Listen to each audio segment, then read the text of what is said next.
ragazzi e ragazze, bentornati su questi schermi. Questa è la storia del declino di un influencer. No, dell'influencer per eccellenza, Chiara Ferragni. Chiara Ferragni è caduta per un pandoro e manco un perbellino, ragazzi, no, il pandoro balocco, un pandoro da 3 euro. Oggi siamo qui per ricostruire il Pandoro Gate, assaporando ogni briciola di questa vicenda. Le domande a cui dobbiamo rispondere sono le seguenti: 1. È davvero la fine per Chiara Ferragni? 2. Merita davvero di cadere in disgrazia per un dolce di Natale? 3. Un semplice pandoro può rovesciare un impero? 4. Com'è possibile che a compromettere l'immagine dei Ferragnez in modo definitivo sia stata Chiara e non Fedez? La vicenda inizia già con questo colpo di scena. Cominciamo.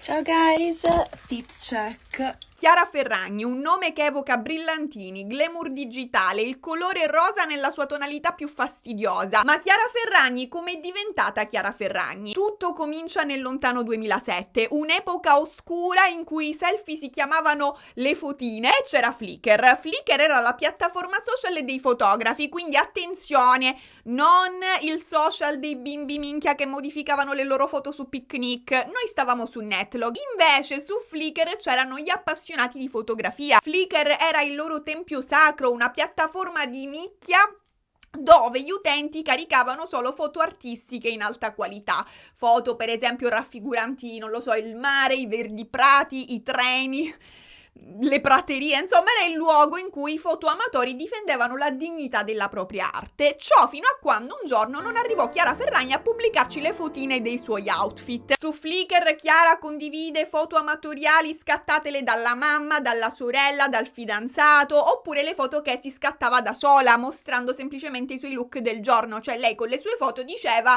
guardate come mi sono vestita oggi. Chiara così si attira molti commenti negativi da parte dei frequentatori abituali di Flickr, che vedono le sue fotine come un oltraggio. Tornatene su Netlog, degenerata. Ma Chiara non demorde e continua a postare su Flickr, anche se su Netlog lei c'è comunque, c'è, attenzione, su Netlog Chiara è una tamarra, anzi, per utilizzare un linguaggio tecnico, è una truzza, nota come Diavoletta87 e scrive con le K, ovviamente, perché a quel tempo si scriveva rigorosamente con le K. Ora, grazie fondamentalmente agli haters di Flickr, Chiara Ferragni acquisisce molta fama, una fama negativa, ma pur sempre fama, cioè il suo nome comunque diventa conosciuto. Lei è famosa, diciamo, come quella che si fa le foto, ma lei gli hater a questo punto li usa come un trampolino di lancio. Infatti nel 2009 Chiara decide di creare un proprio spazio in cui postare le foto, ovvero un blog tutto suo, un blog di moda chiamato The Blonde Salad. Ma non lo fa da sola, l'aiuta il suo fidanzatino di allora, Riccardo Pozzoli. Su The Blonde Salad Chiara dà libero sfogo alla sua creatività, condividendo outfit, viaggi, consigli di stile, moda and so much more. Con The Blonde Salad, ragazzi, Chiara comincia a scrivere le regole del fashion blogging. Infatti la gente va sul suo sito, su The Blonde Salad, per prendere ispirazioni e come mi posso vestire oggi, perché dovete pensare che in quegli anni non è che c'era Pinterest, non è che c'era Instagram, cioè se io avevo un dubbio, tipo non sapevo come abbinare i pantaloni viola e con che cosa, non è che cercavo su Google e mi uscivano una sfilza di articoli pronti a rispondere alla mia domanda o a darmi ispirazione. Internet era un posto molto più spoglio di oggi, quindi The Blonde Salad diventa un punto di riferimento. Ora, Chiara e Riccardo si lasciano dopo 5 anni di relazione, ma non mollano The Blonde Salad, il loro progetto imprenditoriale rimane e quindi sti due continuano a essere legati da questo figlio che hanno messo al mondo insieme. Riccardo infatti continua a essere il CEO di The Blonde Salad e allora attenzione, che cos'è il CEO? Il CEO è il capo supremo di un'azienda, colui che ha la massima autorità e la massima responsabilità nell'azienda. Il CEO, anche detto amministratore delegato, prende le decisioni chiave, definisce la strategia e dirige la squadra per raggiungere, insomma, gli obiettivi che ci si pone nel team. Quindi, in sostanza, da un punto di vista amministrativo, Riccardo è la mente, Chiara Ferragni è la bionda, la faccia di questa insalata. Nel giro di qualche anno Chiara Ferragni diventa un brand, infatti nascono le calzature firmate Chiara Ferragni. Queste sono, se non sbaglio, le sue prime scarpe. Non sto qui a farvi la mia recensione, sicuramente mi stupisce il fatto che brillino più della corona imperiale del Sacro Romano Impero, però insomma i glitter, i brillantini diverranno un po' parte, ecco, del suo brand, e l'occhio in particolare diventerà il logo del brand Chiara Ferragni. Come vedete, uno è chiuso nelle scarpe perché è accecato dalla brillantezza, ed è solo l'inizio, ragazzi, perché nel giro di pochi anni il brand Chiara Ferragni inizierà a sfornare abiti, borse, gioielli, make up e persino cose per la scuola, tipo diari, penne, quaderni, insomma non si fa mancare niente. Il 2014, ragazzi, il 2014 è un anno fenomenale per The Blonde Salad.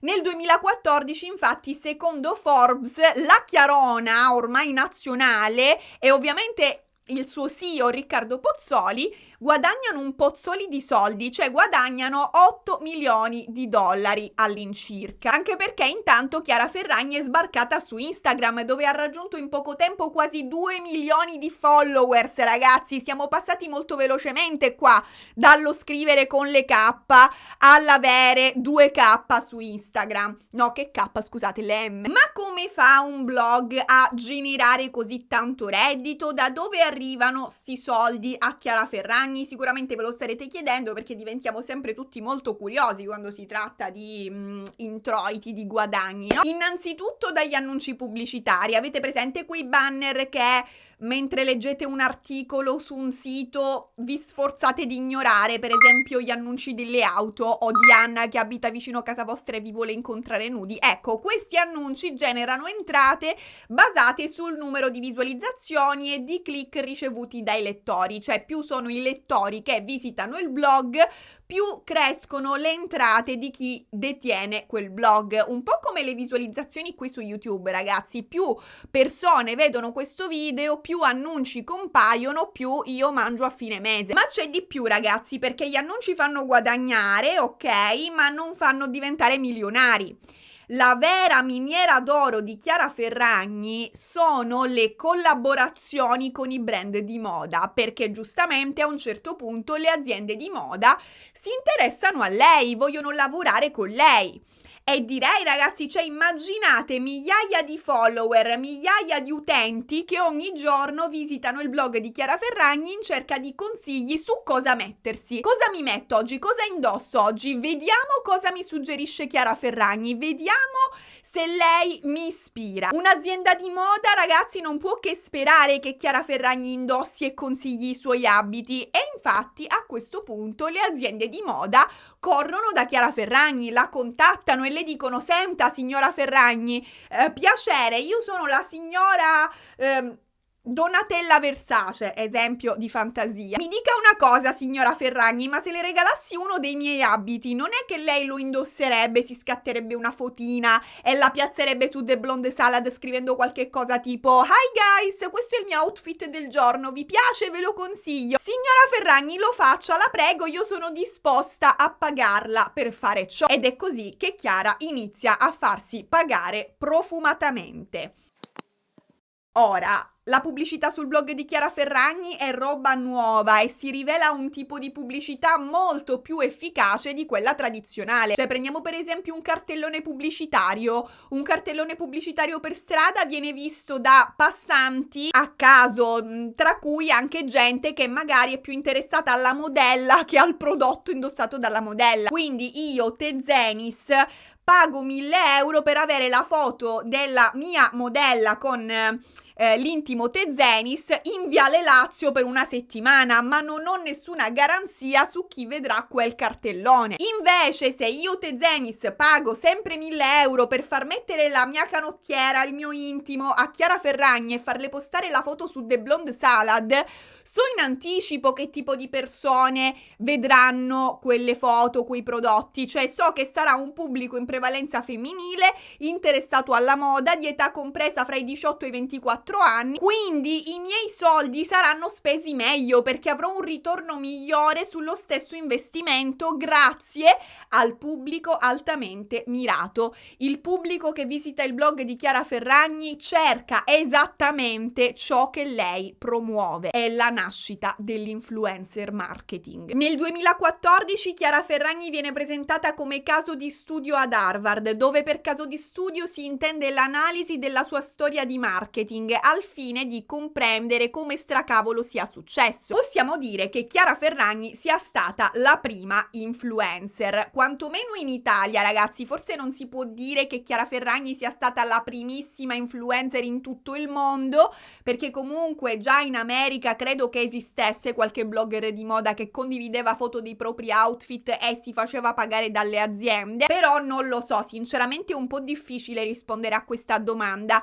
Di sicuro però Chiara Ferragni è stata almeno una delle prime fashion blogger che ha contribuito alla nascita dell'influencer marketing. Lei ha giocato un ruolo importante nel plasmare questo nuovo settore quando ancora praticamente non esisteva. Gli influencer in qualche modo sono colpa di Chiara Ferragni. Nel 2016 Chiara inizia una relazione con Andrew Arthur, un fotografo di moda. Diciamo che Cupido ha indovinato la persona giusta per lei in quel preciso momento della sua vita. Cioè, che Chiara Ferragni si innamori di un fotografo ha perfettamente senso. La cosa più bella del mondo per lei infatti è farsi le foto, cioè lei si fa continuamente fotografare portando allo sfinimento chiunque le stia intorno. Dopodiché, dopo aver annientato tutti quanti, quando nessuno c'ha più voglia di farle le foto, se le fa da sola, se le scatta da sola. Questo, ragazzi, lo racconta proprio lei, lo diceva anche in questo vecchio post pieno di K, scritto prima di diventare un fenomeno. Ve lo leggo o quantomeno ci provo. Le foto sono una delle cose più magiche che esistano, secondo me. Riescono a catturare un'immagine, un momento, un luogo, una persona che non vorresti mai scordare. Riguardandole riesco sempre a provare le emozioni di quando sono state scattate e con la mente è come se tornassi in quel luogo e allora mi perdo. Quando sono in giro con i miei amici, con la mia famiglia o con il mio ragazzo, ogni occasione è buona per posare per una foto. Spesso, quando ormai tutti si sono stufati di continuare a scattare, me le faccio io da sola, facendo boccacce o facce strane. Io sono patita, ho miliardi di foto di ogni occasione e quando non so cosa fare o mi sento malinconica, passo interi pomeriggi a riguardarle. Un'immagine vale almeno come 1000 parole. Ma se sono 1000 parole scritte così, meglio niente. Capite che per Chiara un fotografo è proprio l'anima gemella, cioè una persona a cui piace scattarle le foto non può che renderla felice. Ma c'è un problema, la distanza. Andrew vive lontano, vive a Los Angeles, ma tanto ormai Chiara è ricca sfondata, quindi si compra una casa a Los Angeles e va a vivere a Los Angeles. E Los Angeles è un luogo interessante per chi ama l'alta moda e infatti Chiara inizia a partecipare agli eventi di alta moda, come per esempio il prestigioso Met Gala, e inizia a vivere una vita da sogno, almeno in apparenza, perché come al solito non è tutto oro quello che luccica, spesso sono solo glitter. Infatti, nonostante il successo e la fama, Chiara vive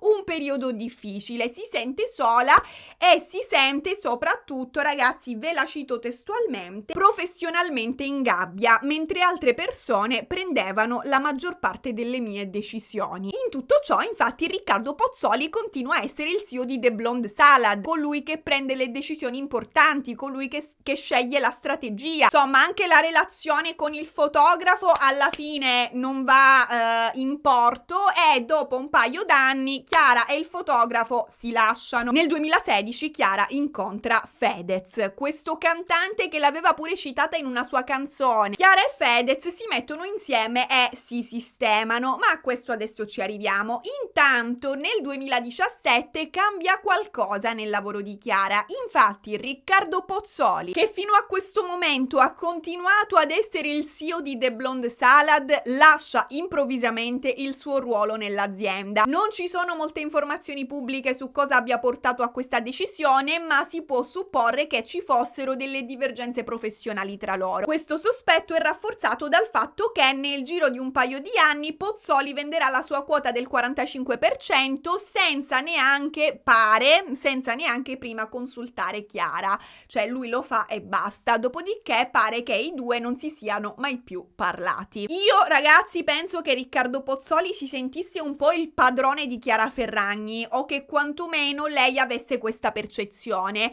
Cosa me lo fa pensare? Il fatto che Chiara Ferragni gli mandi ancora oggi frecciatine, tipo per esempio l'anno scorso a Sanremo Chiara nel suo monologo ha accennato di aver lasciato all'inizio della sua carriera che un uomo rivendicasse per anni il merito di averla inventata. E chi sarà mai a poter pensare di aver inventato Chiara Ferragni se non il suo ex Riccardo Pozzoli?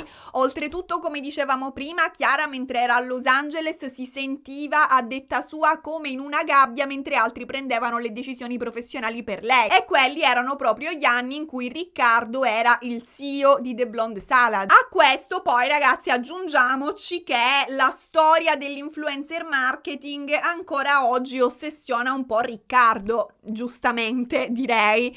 Infatti mentre era CEO di The Blonde Salad, contemporaneamente Riccardo aveva lanciato la prima agenzia di influencer in Italia, la Digital Cake, e non solo, aveva anche fondato una piattaforma di e-commerce diretta dai fashion influencer. In che senso? Ma io che cacchio ne so. Oggi Riccardo Pozzoli è noto come un grande imprenditore di startup e pensate che nel 2018 ha partecipato a un programma per formare nuovi influencer con The NAS Social Academy, una cosa del genere, nel ruolo di mentore digitale addirittura. Non servono anelli per tenerci assieme, ma per chiederti quello che ti sto per chiedere, forse.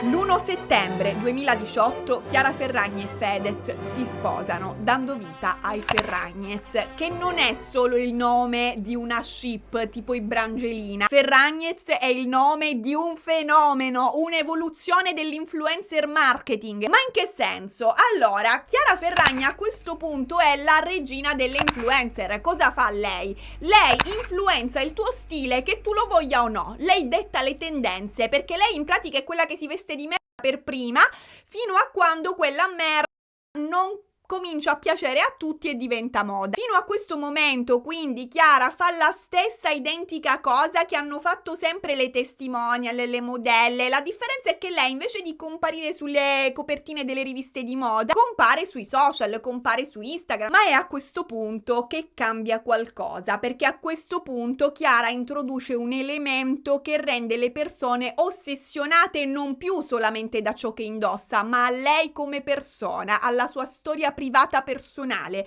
Chiara Ferragni introduce lo storytelling, la trama. Il suo matrimonio con Fedez diventa la trama, quel filo narrativo che rende i followers non solo interessati ma quasi ossessionati da loro. I Ferragnez infatti sono una soap opera, sono come una sitcom che segue le vicende di una famiglia. Non so se avete presente The Osbourne oppure se avete presente Love Bugs. La differenza però è sostanziale ragazzi, perché innanzitutto non c'è un copione, non c'è una sceneggiatura, non c'è montaggio, è solo apparentemente vita reale ripresa coi cellulari. Parrucca da 5 euro.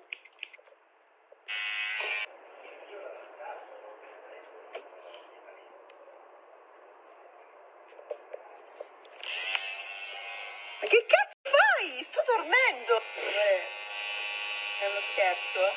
Amore, ti spacco il cazzo. E soprattutto non bisogna aspettare che le puntate vadano in onda in televisione, perché è tutto pubblicato più o meno in tempo reale nelle storie Instagram, che vengono pubblicate talmente spesso sui profili di Fedez e Chiara Ferragni da darci l'impressione di poterli seguire H24. Chiara e Fedez sono al tempo stesso i protagonisti e i registi della loro sitcom, quindi la loro vita privata diventa parte integrante del marketing, perché ovviamente compaiono a TV, pubblicizzano prodotti e le persone che seguono la coppia Ferragnez vengono automaticamente in qualche modo reindirizzate al brand di Chiara Ferragni, oltre che ai progetti di Fedez. Per il momento ci stiamo concentrando su Chiara Ferragni, ma il loro stesso matrimonio, il matrimonio dei Ferragnez, è un evento di marketing gigantesco. All'Italia ragazzi mette a disposizione un aereo di linea per trasportare gli invitati con tanto di sedili personalizzati e tappeto rosa, e durante il volo i passeggeri ricevono un kit contenente snack di noti brand come Pringles, per esempio, con tanto di confezione personalizzata de Ferragnez. L'abito della sposa è firmato Dior. E Trudy, il famoso brand di pupazzi, attenzione a questa cosa ragazzi, per l'occasione realizza 2 pupazzi giganti personalizzati con le sembianze della Ferragni e di Fedez, anche se il peluche di Fedez a un certo punto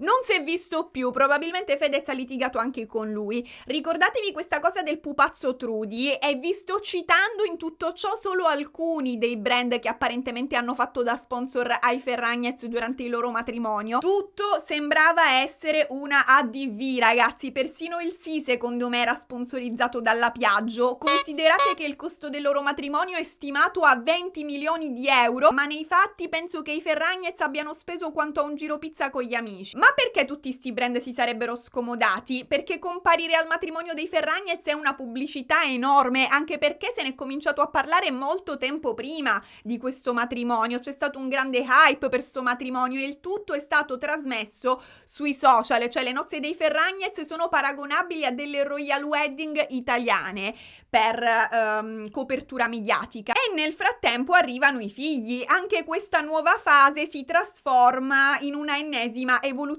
commerciale, perché abbiamo dei nuovi personaggi nella trama dei Ferragnez, i bambini. Fondamentalmente possiamo suddividere l'esposizione sui social di Chiara Ferragni in 3 stagioni. Prima stagione la fashion blogger, quindi la sua ascesa come influencer. Seconda stagione The Ferragnez, ovvero la sua storia d'amore con Fedez. Terza stagione i figli di Chiara e Fedez, gli eredi. I piccoli Leone e Vittoria aggiungono una nuova dimensione alla narrazione social dei loro genitori, che altrimenti a lungo andare certamente annoierebbe. Cioè ogni tanto ci vuole, no? Qualche cambiamento nella trama, qualche evoluzione nello storytelling. Su Instagram abbiamo l'impressione di seguire ogni momento della crescita di questi bambini. Ci sentiamo un po' come i loro zii, vediamo i loro primi passi, le loro prime parole, le vacanze in famiglia, e partecipiamo con tutto il cuore anche ai momenti di difficoltà. Quanto ci siamo cacati sotto quando Vittoria è stata ricoverata con il virus sinciziale. E perché siamo così affezionati a loro? Perché vediamo più loro che i nostri parenti. Se volete sapere la mia opinione sull'esposizione dei bimbi influencer, vi consiglio di recuperare il caso esemplare di Disperatamente Mamma. E insomma, la loro vita vera viene trasmessa quasi in tempo reale nelle loro storie Instagram. È ovvio che seguendoli ogni giorno, vedendo crescere i loro bimbi, a un certo punto naturalmente iniziamo a sviluppare un sentimento affettivo nei loro confronti e iniziamo possibilmente a fidarci di loro come ci fideremmo di un amico che vediamo tutti i giorni. La vicinanza genera fiducia e la fiducia è la chiave dell'influencer marketing. Il pubblico deve credere che l'influencer promuova i prodotti non solo per guadagno, ma perché li usa veramente quei prodotti, li trova veramente validi. Poi ovviamente il follower deve pensare che l'influencer sia competente nel valutare la qualità di un prodotto. Cioè per me, per esempio, l'influencer di moda è un'esperta nel valutare la qualità dei vestiti, nel consigliarmi gli abbinamenti giusti, le creme che non facciano uscire i brufoloni, insomma. premesso che devo pensare che tu sia competente in qualcosa, se a parte questo mi fido anche del fatto che tu userai la tua competenza per consigliarmi bene, tenderò ad ascoltare i tuoi consigli. So che se per esempio vesti Balenciaga, se mi stai consigliando Balenciaga non lo stai facendo solo per soldi, tu hai scelto questo brand tra tanti perché lo ritieni valido. Quindi la fiducia è alla base dell'influencer marketing.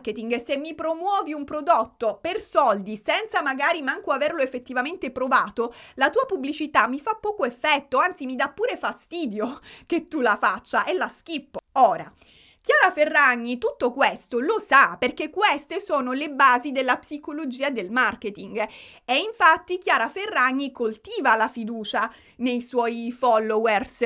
Come? Trasmettendo ai followers una sensazione di autenticità. Io sono vera, io mi mostro con i capelli in disordine, in pigiama, mentre mi commuovo guardando il Re Leone, guardando la TV la sera. Ma non basta, ragazzi, a un certo punto non basta più, perché gli influencer sono sempre di più, le ADV intasano Instagram e la gente è sempre più restia a dare fiducia agli influencer. Cioè si tende sempre più a pensare che la DV sia forzata, fatta per soldi e quindi poco sincera. Quel prodotto non vale veramente quanto l'influencer vuole farmi credere e quindi si è meno sensibili alla pubblicità, ci si fa influenzare meno. In questo contesto è chiaro che più un influencer è in grado di generare in te fiducia e persuaderti usando proprio la fiducia che riponi in lui ad acquistare un prodotto da lui consigliato, più vale per le aziende di moda, di cosmesi, più insomma un'azienda è disposta a pagarlo e la gente di Chiara Ferragni si fida più di lei probabilmente che di qualsiasi altro influencer e così il suo valore per le aziende sale. Si stima che ogni post di Chiara Ferragni venga pagato dal brand sponsorizzato con numeri a 5 cifre. E com'è possibile che Chiara Ferragni goda di una fiducia così sproporzionata? Perché la gente si fida così tanto di lei? Perché Chiara Ferragni ha dimostrato più volte che per lei ci sono cose che contano più del denaro. La grande risposta è in questo semplice commento che ho trovato sotto un TikTok. Cioè in questo TikTok praticamente viene detto quanto si stima che i Ferragnez abbiano speso al loro matrimonio.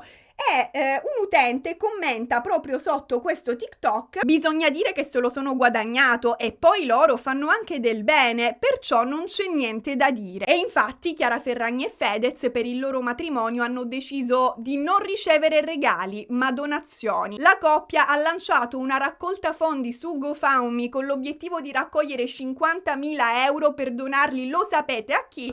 A un fan. Praticamente bisognava inviare una mail a charity@deferragnez.com, quindi un indirizzo email totalmente dedicato alla carità, e raccontare la propria storia. I Ferragnez in persona al che avrebbero letto tutte le email e selezionato una causa che secondo loro più delle altre era meritevole di supporto. Capito? I Ferragnez hanno rinunciato ai regali invece di arraffare tutto quello che potevano. Significa che per loro ci sono cose che contano più dei soldi e che sono disposti a rinunciare a una parte dei loro soldi per aiutare chi ne ha bisogno. Non sono riuscita a trovare il fan a cui questi 21.000 euro sono stati donati, non si trovano fonti in merito, quindi se per caso quella persona è tra voi, che si faccia avanti e ci racconti la sua storia. Chiara e Fedez insieme e ognuno per conto proprio più volte si impegnano in campagne di beneficenza. Avete presente il pupazzo Trudy di Chiara Ferragni che era la mascotte del matrimonio? Ebbene, un giorno Chiara mostra nelle storie Instagram questa versione ridotta della bambola Trudy. Guardate che bellina questa bambola, è veramente identica a Chiara Ferragni in tutti i suoi dettagli, bionda con gli occhi azzurri, vestita male. Insomma, Chiara dice: visto che molti di voi hanno amato la bambola Chiara Ferragni che creammo per il nostro matrimonio, abbiamo deciso di creare un'edizione limitata della Chiara Ferragni mascotte. Si vende ora su The Blonde Salad e tutti i profitti andranno a Stomp Out Bullying, un'organizzazione no profit per combattere contro il cyberbullismo, un argomento molto vicino al mio cuore. Ho creato una bambola limited edition Chiara Ferragni, il cui intero ricavato andrà a questa organizzazione no profit. La potete trovare su The Blonde Salad da adesso qua. domani dal sito di e da altri venditori. Ho deciso di fare un primo passo e associarmi a questa organizzazione no profit. Quindi tutti i profitti, l'intero ricavato, come dice Chiara, andrà a questa associazione contro il bullismo. Ma non è tutto. Il 24 febbraio 2021 sulla pagina Instagram The Blonde Salad compare questa foto delle uova di Pasqua firmate Chiara Ferragni, la cui didascalia dice: Chiara Ferragni e Dolci Preziosi si uniscono per una Pasqua più buona che mai. Le uova, dallo stile iconico dell'imprenditrice digitale più famosa, sosterranno il progetto benefico I Bambini delle Fate di Franco e Andrea a sostegno di famiglie con autismo e altre disabilità. Le uova, come vedete, hanno un sobrissimo packaging rosa, il logo dell'occhio, però io sono rimasta un po' delusa dall'irrispettosa assenza di brillantini. Cioè, Chiara, usi i brillantini in modo inappropriato ovunque, giusto per sostenere i bambini delle fate. No, non penso sia giusto. Ma vabbè, frivolezze. Insomma, qui si sta supportando un progetto benefico a sostegno di famiglie con disabilità, ragazzi. Ciò cosa significa? Per me che sono ignorante, significa che se io compro un uovo di Pasqua firmato Chiara Ferragni, andranno più soldi ai bambini delle fate. Quindi lo compro, ma ne compro anche 2 se lo posso fare. Nel 2023 Chiara Ferragni è co-conduttrice di Sanremo, ma decide di donare il suo intero cachet all'associazione Dire contro la violenza sulle donne. Lo comunica con queste storie Instagram. Sono molto felice di poter annunciare che ho devoluto l'intero compenso della mia partecipazione a Sanremo all'associazione Dire, Donne in Rete contro la Violenza, che è presente su tutto il territorio italiano e si occupa di aiutare donne vittime di violenza da parte degli uomini. Tutte queste iniziative contribuiscono a rafforzare la percezione pubblica di Chiara Ferragni in particolare e dei Ferragnez in generale, perché anche Fedez nel frattempo fa le sue raccolte fondi, fa le sue uova di Pasqua, eccetera, eccetera. Quindi tutte queste iniziative rafforzano la percezione pubblica di Chiara Ferragni come una persona ricca, ma anche profondamente impegnata nel sociale e attenta alle esigenze di chi è meno fortunato di lei. Una persona in sostanza buona. Questo contribuisce a creare un'immagine positiva di Chiara Ferragni e ad attirare fiducia. È così che molta gente, tra cui la qui presente me, ha sempre detto con convinzione: I Ferragnez usano la loro influenza e le loro risorse per fare del bene sostenendo cause importanti e aiutando chi ne ha bisogno, quindi io e Lisa Edward contribuisco volentieri al loro successo, al loro fatturato. Questo è quello che ha portato molta gente, tra cui me, a giustificare ogni loro sbaglio, ogni loro polemica, ogni cacca che pestavano, ogni loro errore di comunicazione, pensando: è vero, fanno cagare, ma hey, nessuno è perfetto e in proporzione al bene che fanno non è nulla, ci possiamo passare sopra. Questa si chiama fiducia, ma la fiducia è un sentimento fragile, ci vogliono anni per costruirla e può volerci un attimo per comprometterla, dopodiché può non bastare una vita per ricostruirla. Nel mio caso, quando tradisci la mia personale fiducia, quando mi porti a pensare che hai giocato con la mia intelligenza e che hai sempre solo finto di compiere buone azioni manipolando la mia percezione della realtà attraverso piccole cose al fine di farmi mettere le mani sul portafogli, il mio portafogli molto più vuoto del tuo, per ottenere più soldi da me. Mi dispiace da prendere cuore. È il 2 novembre 2022. Balocco, brand che produce tra le altre cose i pandori, dei pandori economici, divulga un comunicato stampa che dice: lo storico brand piemontese Balocco, riconosciuto ed apprezzato nel mondo per l'eccellenza della sua offerta natalizia, presenta una novità esclusiva, il Pandoro Chiara Ferragni, le cui vendite serviranno a finanziare un percorso di ricerca promosso dall'ospedale Regina Margherita di Torino, attraverso l'acquisto di un nuovo macchinario che permetterà di esplorare nuove strade per le cure terapeutiche dei bambini affetti da osteosarcoma e sarcoma di Ewing. Questo comunicato stampa viene ripreso dal 2 novembre al 6 novembre da tutte le testate giornalistiche nazionali e locali. Successivamente Chiara Ferragni su Instagram pubblica questa storia storia che la ritrae davanti al suo alberello di Natale, perché i Ferragnez mettono le decorazioni natalizie già a Halloween. Chiara mostra il Pandoro, un Pandoro rosa con il logo Chiara Ferragni, e in sovrimpressione sopra questa storia scrive: io e Balocco abbiamo pensato ad un progetto benefico per sostenere l'ospedale Regina Margherita di Torino. Ecco il nuovo Pandoro in limited edition con Chiara Ferragni brand, #ADV. Quindi analizziamo queste parole. Chiara ci sta comunicando che lei e l'azienda Balocco hanno collaborato. Ma per fare cosa? Per sostenere l'ospedale Regina Margherita di Torino. Prima è venuto il pensiero di sostenere l'ospedale e poi si è pensato ad un modo per concretizzare questa intenzione benefica. Ben presto Chiara Ferragni pubblica anche delle foto su Instagram. In questa foto la vediamo adagiata sul pavimento con ben 3 dei suoi pandori griffati. Nella didascalia Chiara ci spiega meglio questo suo progetto con Balocco, e infatti scrive Chiara: questo Natale io e Balocco abbiamo pensato ad un progetto benefico a favore dell'ospedale Regina Margherita di Torino. Con Chiara Ferragni brand abbiamo creato un Pandoro limited edition e sosteniamo insieme un progetto di ricerca per nuove cure terapeutiche per i bambini affetti da osteosarcoma e sarcoma di Ewing. Sono davvero fiera di questa iniziativa e di rendere il nostro Natale un po' più rosa e dolce con questo Pandoro speciale. Nella foto immediatamente successiva riusciamo anche a leggere il cartellino attaccato al packaging rosa scintillante con il quale i due brand, Balocco e Chiara Ferragni, spiegano che tipo di operazione benefica verrà finanziata di preciso. Il cartellino dice: Chiara Ferragni e Balocco sostengono l'ospedale Regina Margherita di Torino finanziando l'acquisto di un nuovo macchinario che permetterà di esplorare nuove strade per le cure terapeutiche dei bambini affetti da osteosarcoma e sarcoma di Ewing. Quindi, in altre parole facili, cosa ci dice Chiara Ferragni con tutte queste comunicazioni?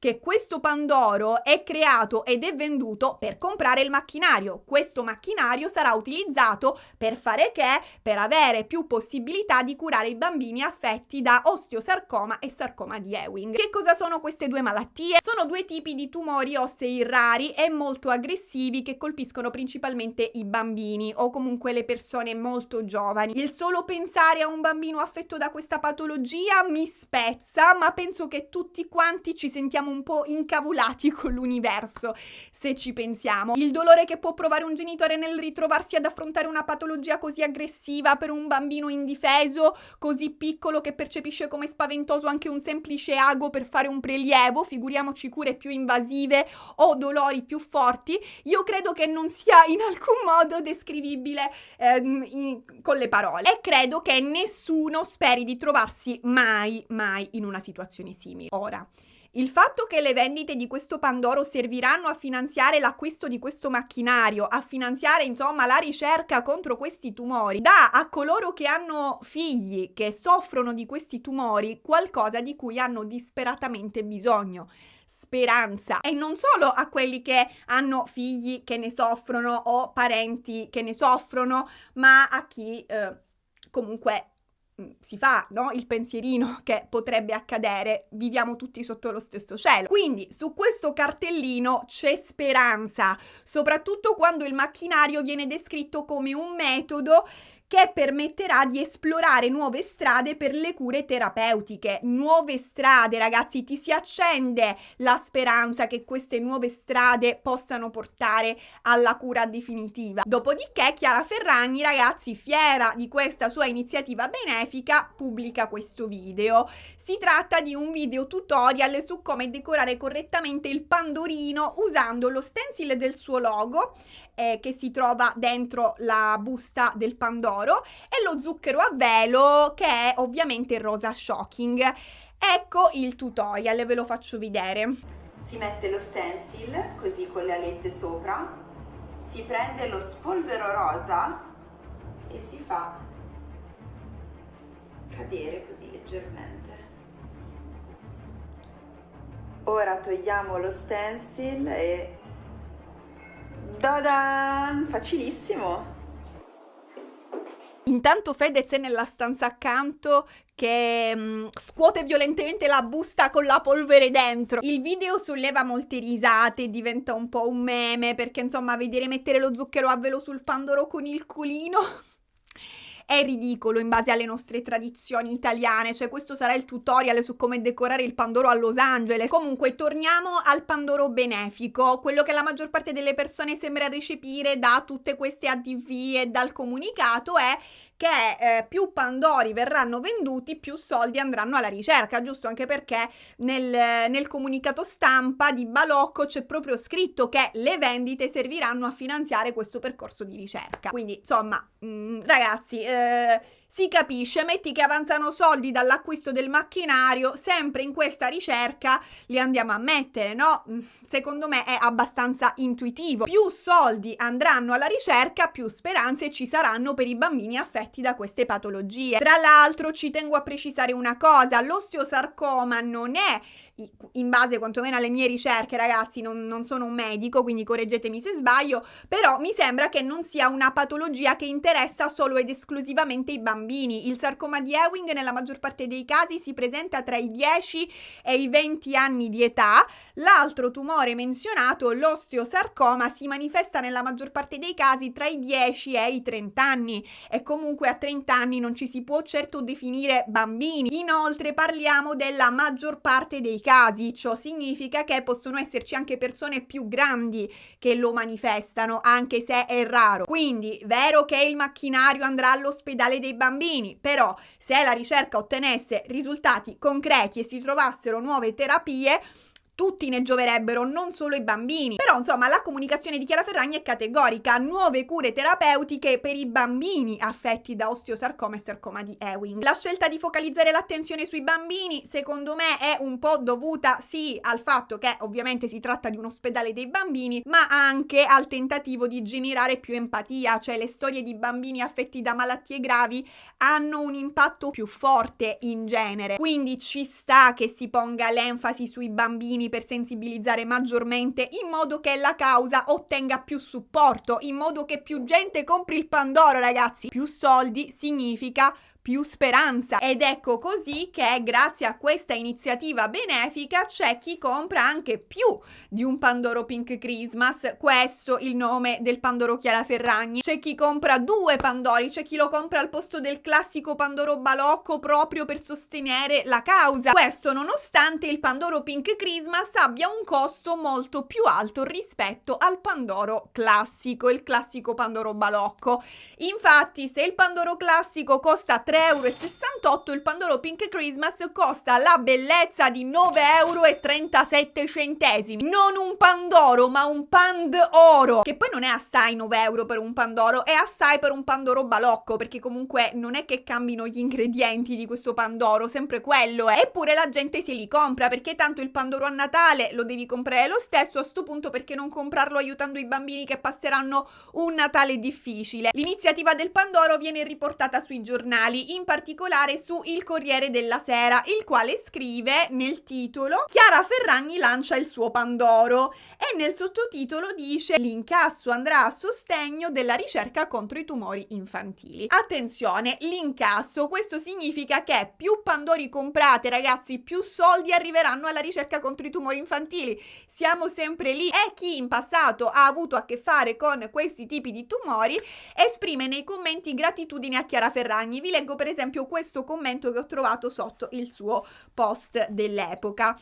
Mia figlia all'età di 7 anni ha combattuto contro un sarcoma di Ewing. Grazie per questa iniziativa. Moltissimi commenti sottolineano l'altruismo di Chiara Ferragni, perché Chiara Ferragni lo sta facendo per altruismo, giusto? Poteva anche non farla questa cosa. Lei sta investendo il proprio tempo e le proprie risorse non per guadagno personale, ma per aiutare i bimbi malati sotto Natale. Sì, è vero, sicuramente Chiara Ferragni avrà la sua convenienza, perché avrà un ritorno d'immagine, la sua reputazione si eleverà, magari ci sta anche guadagnando qualcosa, un piccolo cachet, però come ha detto Chiara stessa, lei e Balocco hanno pensato a questo pandoro come a un progetto benefico, quindi l'intenzione principale è quella di fare beneficenza, il Pandoro nasce per fare beneficenza, l'iniziativa è bella ragazzi, ma se c'è una persona che non intende comprare sto Pandoro è Selvaggia Lucarelli, l'arcinemica dei Ferragni. Quando Chiara Ferragni se ne esce col Pandoro benefico, Selvaggia se la prende a male e il 14 dicembre 2022 Selvaggia Lucarelli pubblica sul quotidiano Domani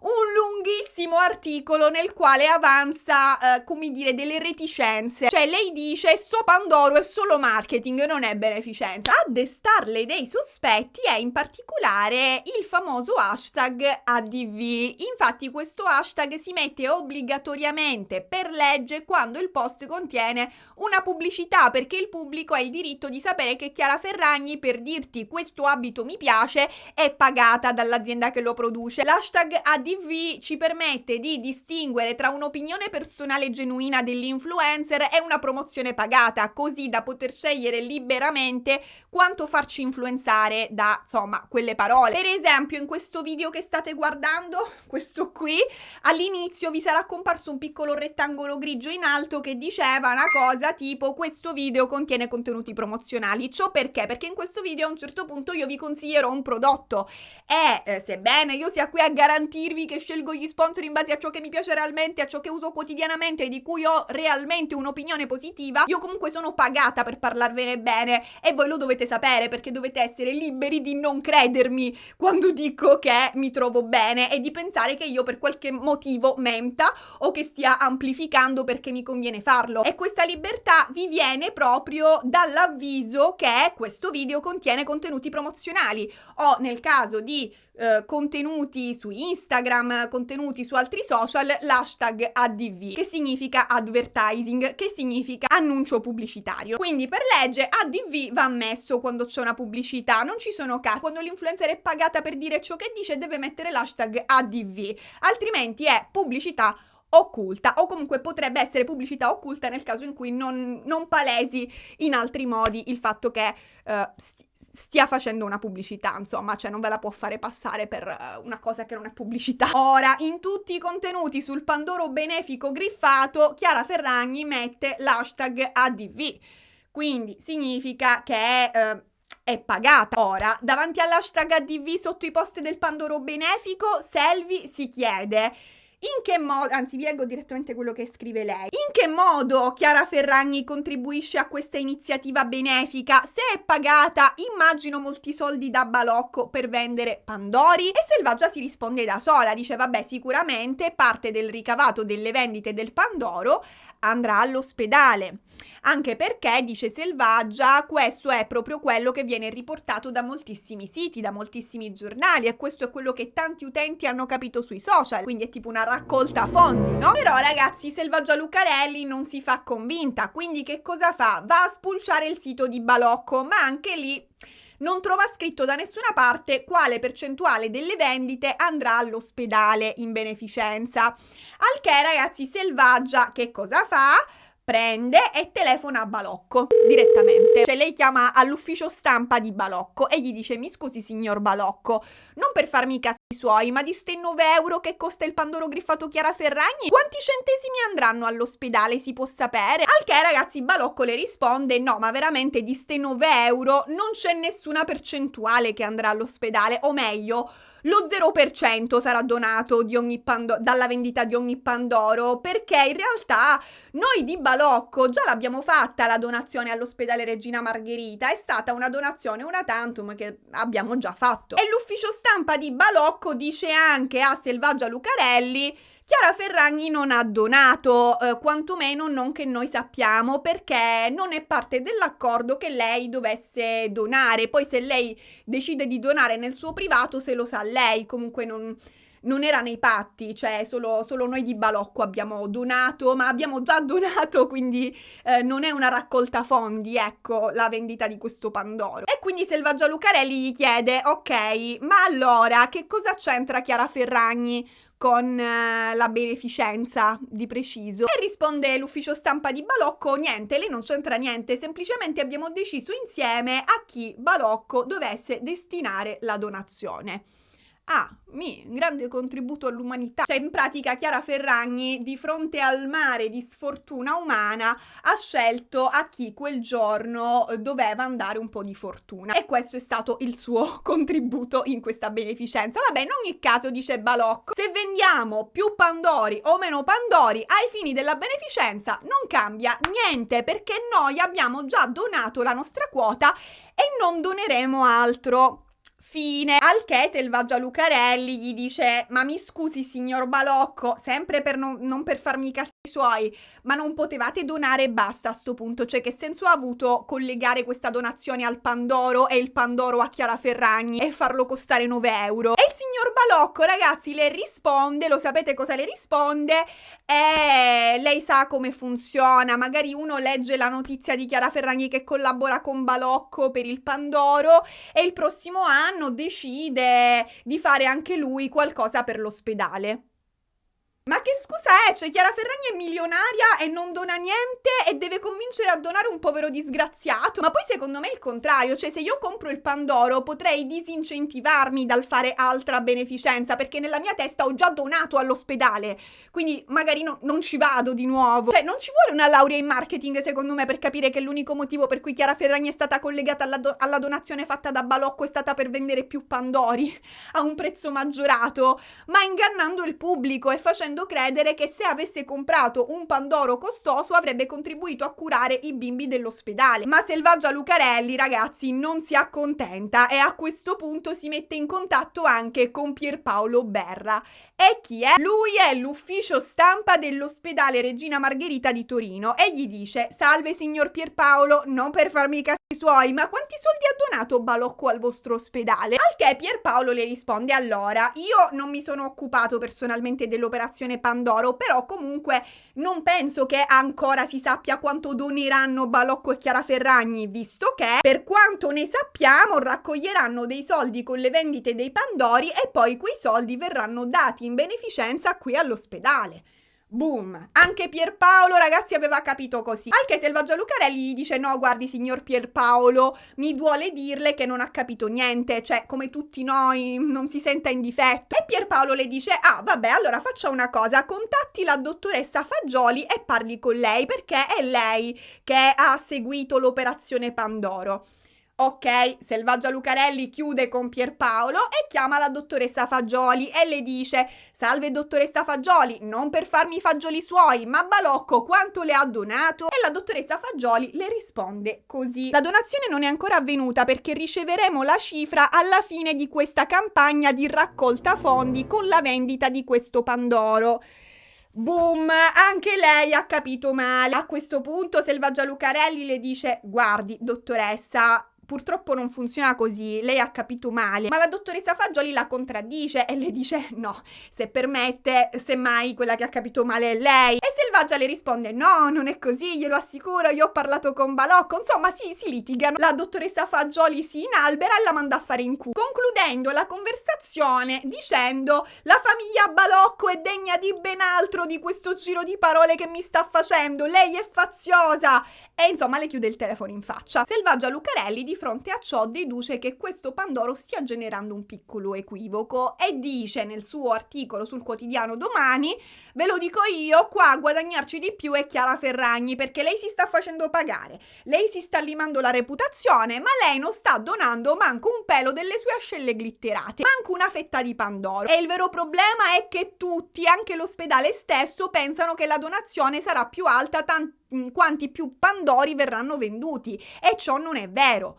Questa è pubblicità ingannevole. Quindi ragazzi, Chiara Ferragni e Balocco stanno facendo un errore di comunicazione e dovrebbero a questo punto rettificare. Ma nonostante l'articolo shock di Selvaggia Lucarelli, in cui viene reso evidente che la pubblicità stia ingannando non solo i consumatori ma addirittura l'ente che riceverà la beneficenza, Chiara Ferragni non dice niente, Balocco non dice niente, tirano dritto per la loro strada e continuano a fare le loro ADV. E anche se tanti utenti, dopo aver letto l'articolo di Selvaggia Lucarelli, vanno sotto i post di Chiara e le dicono: ma veramente questo Pandoro, le vendite di questo Pandoro non servono a contribuire alla beneficenza, veramente è una pubblicità ingannevole, anche di fronte a tutti questi commenti Chiara Ferragni fa finta di niente, Balocco fa finta di niente. Cioè, capito? Non è che Chiara Ferragni si ferma un attimo e pubblica delle storie in cui dice: scusate,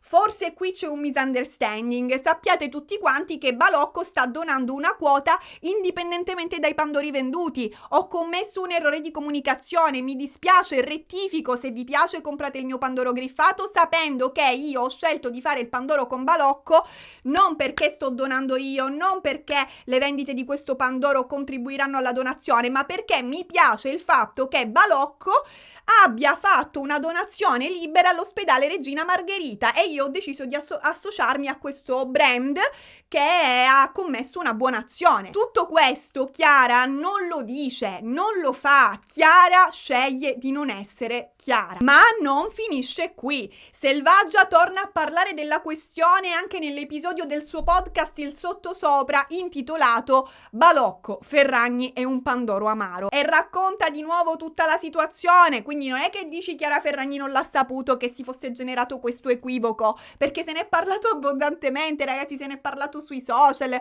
come vi dicevo in molti le hanno commentato negativamente i post sul Pandoro lamentando la poca trasparenza. Tra l'altro Selvi nel podcast dà pure dei suggerimenti a Chiara Ferragni e dice: se lei veramente ha intenzioni benefiche con questo Pandoro farà o meglio avrebbe fatto una di queste due cose: uno, avrebbe donato €1 per ogni Pandoro venduto, oppure due, avrebbe rinunciato al proprio cachet per devolverlo al destinatario della beneficenza, ovvero all'ospedale Regina Margherita.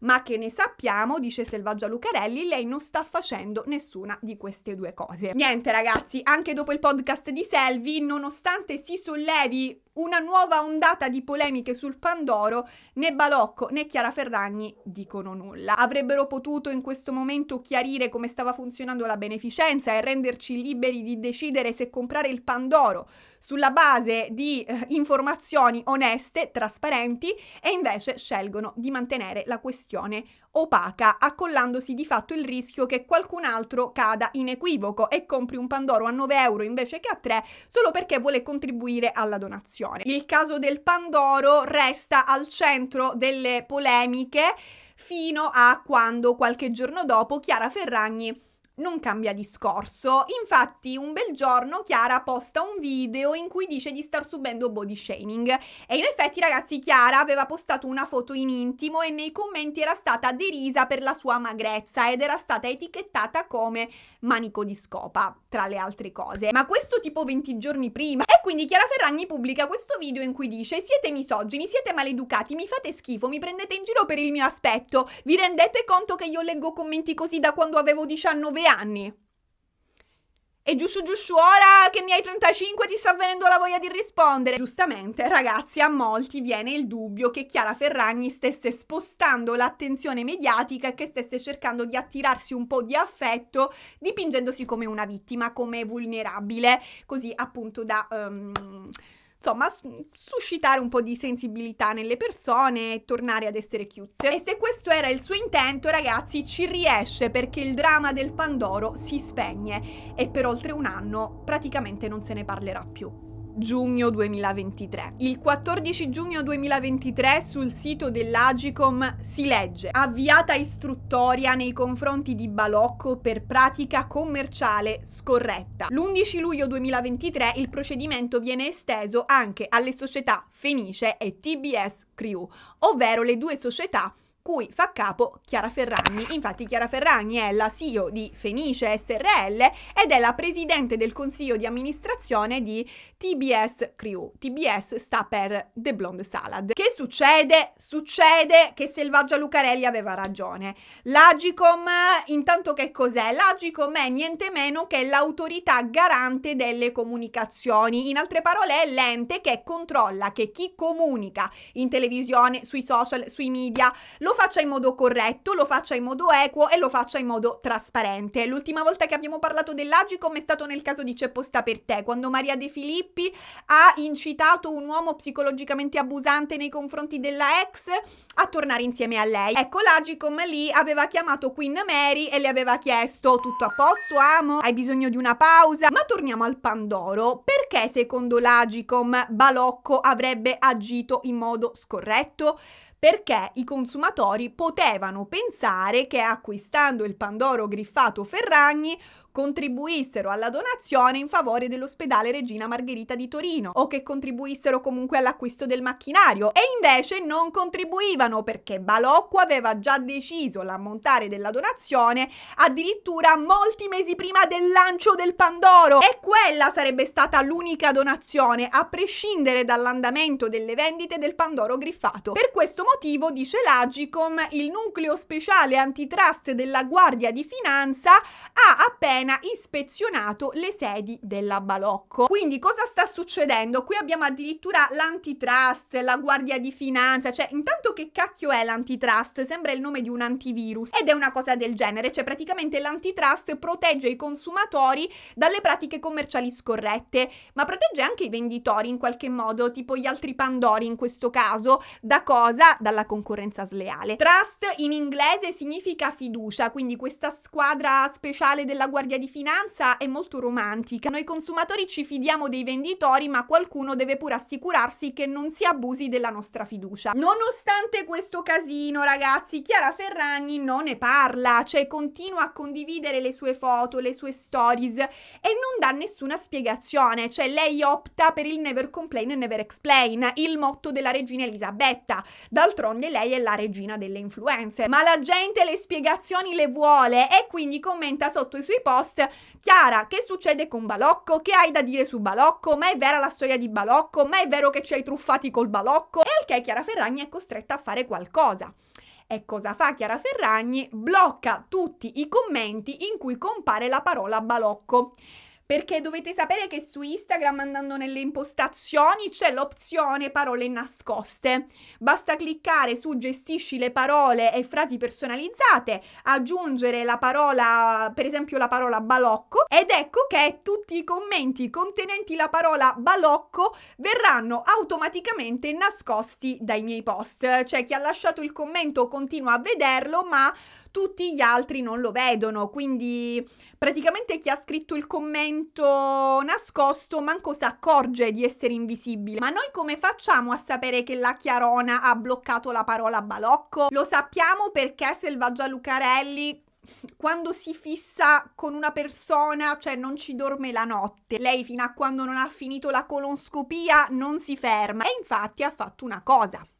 Praticamente Selvaggia Lucarelli si è creata dei profili fake e li ha usati per lasciare 2 commenti sotto un post di Chiara Ferragni. In un commento il primo profilo fake le ha fatto dei complimenti, nell'altro commento sono stati chiesti chiarimenti sulla questione Balocco.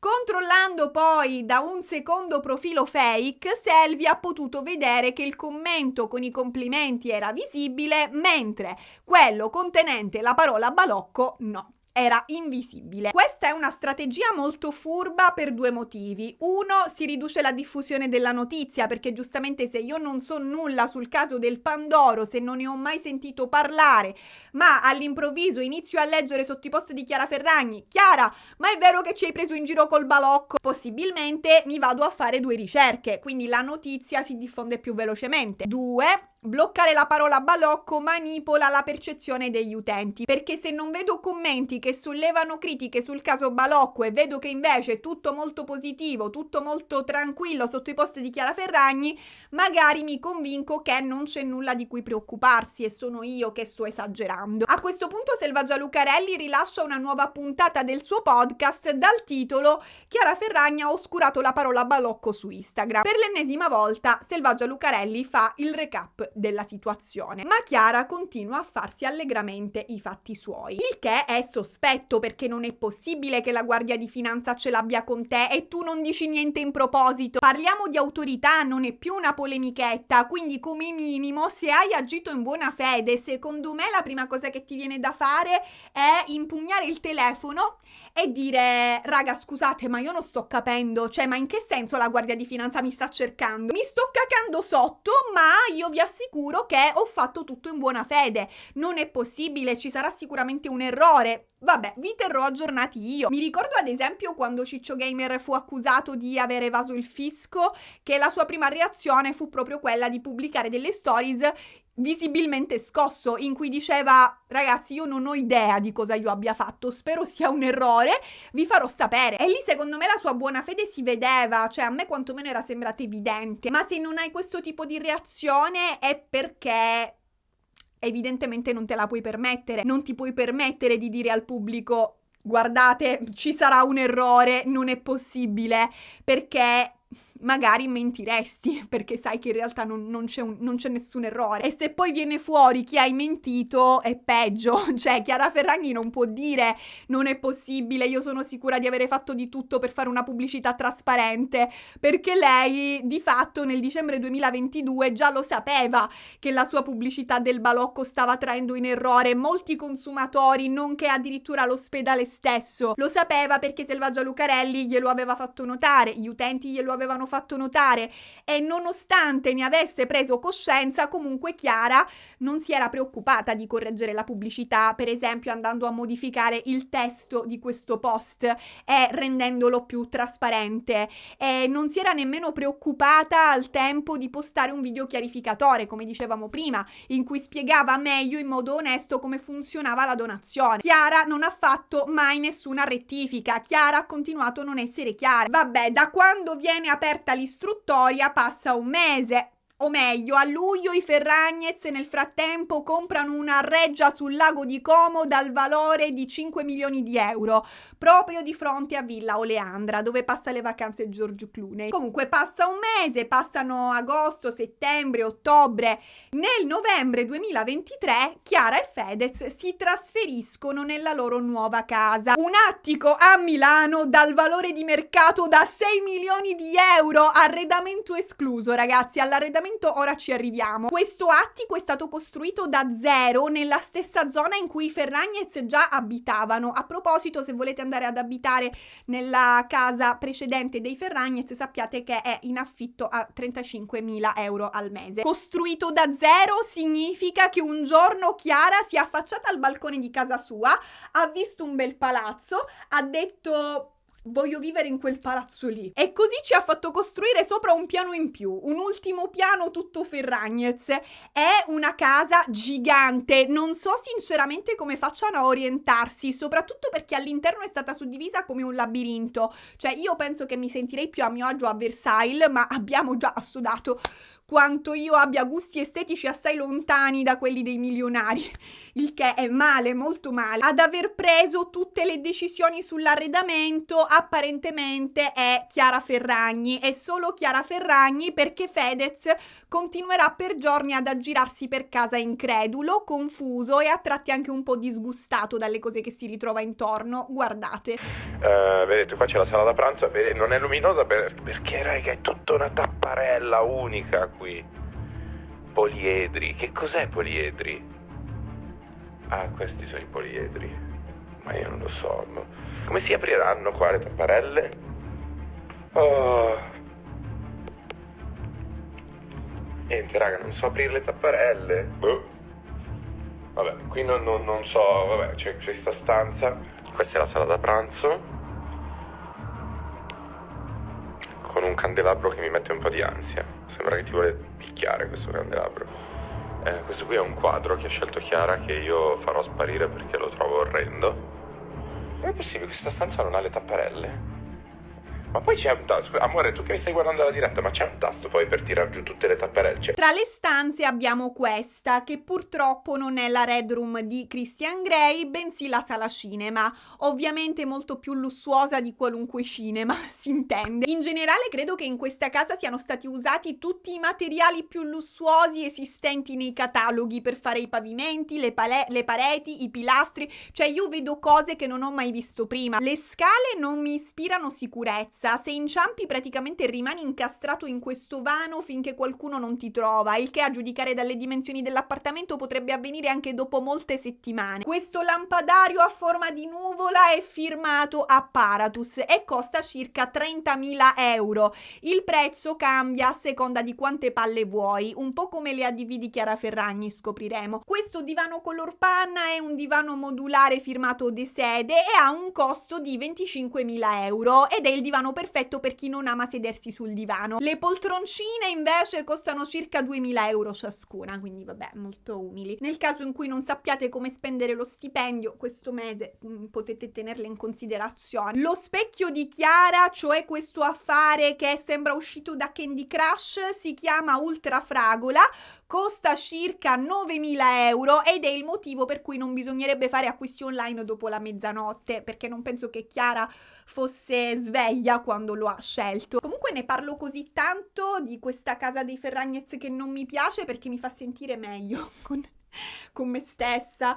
Vabbè, dai. Dall'home tour di Fedez possiamo notare che come ogni anno già nel mese di novembre la famiglia abbia fatto l'albero di Natale. E sotto l'albero di Natale i Ferragnez troveranno ben presto una bella multa milionaria. Dicembre 2023. L'Antitrust fa a Chiara Ferragni una maxi multa per pratica commerciale scorretta. Le due società di Chiara Ferragni, ovvero Fenice e TBS Crew, vengono multate rispettivamente 675.000 e 400.000 euro per un totale di 1.075.000 euro di multazza. Balocco invece viene multata solo per 420.000 euro. Ma come è andata? Come siamo arrivati a questo punto? Le indagini come ci sono arrivate a questa conclusione? Ebbene, il documento dell'Agicom è stato divulgato ed è qui, ragazzi, nelle mie mani. In questo documento viene ricostruito tutto quello che Balocco e Chiara Ferragni hanno tramato dietro le quinte. Torniamo indietro nel tempo, molto più indietro di quanto non immaginiate. Dobbiamo andare niente di meno che al settembre 2021, oltre un anno prima del rilascio del Pandoro. Per orientarci nel tempo Ferragnez, Fedez e Louise erano ancora amici, Chiara Ferragni non aveva ancora condotto Sanremo e in questo periodo il dramma più succulento a tema Ferragnez era Fedez che litigava con Pio e Amedeo per lo smalto sulle unghie, l'oligarchia del gusto e un'altra vita praticamente. Nel settembre 2021 il team di Balocco contatta Chiara Ferragni e le dice: cara Chiara Ferragni, vogliamo svecchiare il nostro brand, vogliamo diventare più glamour, vogliamo attrarre un pubblico più giovane e vogliamo iniziare lavorando con te. Ti andrebbe di fare un Pandoro griffato Chiara Ferragni di nome Pandoro Pink Christmas e pubblicizzarlo? E Chiara gli dice: nessun problema, 1 milione di euro, grazie. A questo punto Chiara Ferragni e Balocco fanno una call. Una precisazione, ragazzi, quando dico Chiara Ferragni non intendo necessariamente Chiara Ferragni in persona, ma il suo team che lavora per lei. Allo stesso modo, quando dico Balocco non mi riferisco necessariamente al CEO Alberto Balocco, ma al team che si occupa delle comunicazioni. Ora, in questa call Balocco rivela a Chiara Ferragni di avere in programma una donazione da 50.000 euro all'ospedale Regina Margherita di Torino. E a questo punto il team di Chiara Ferragni risponde: allora aspetta Balocco, facciamo una cosa, facciamo che inseriamo questa donazione nel progetto Pandoro Pink Christmas.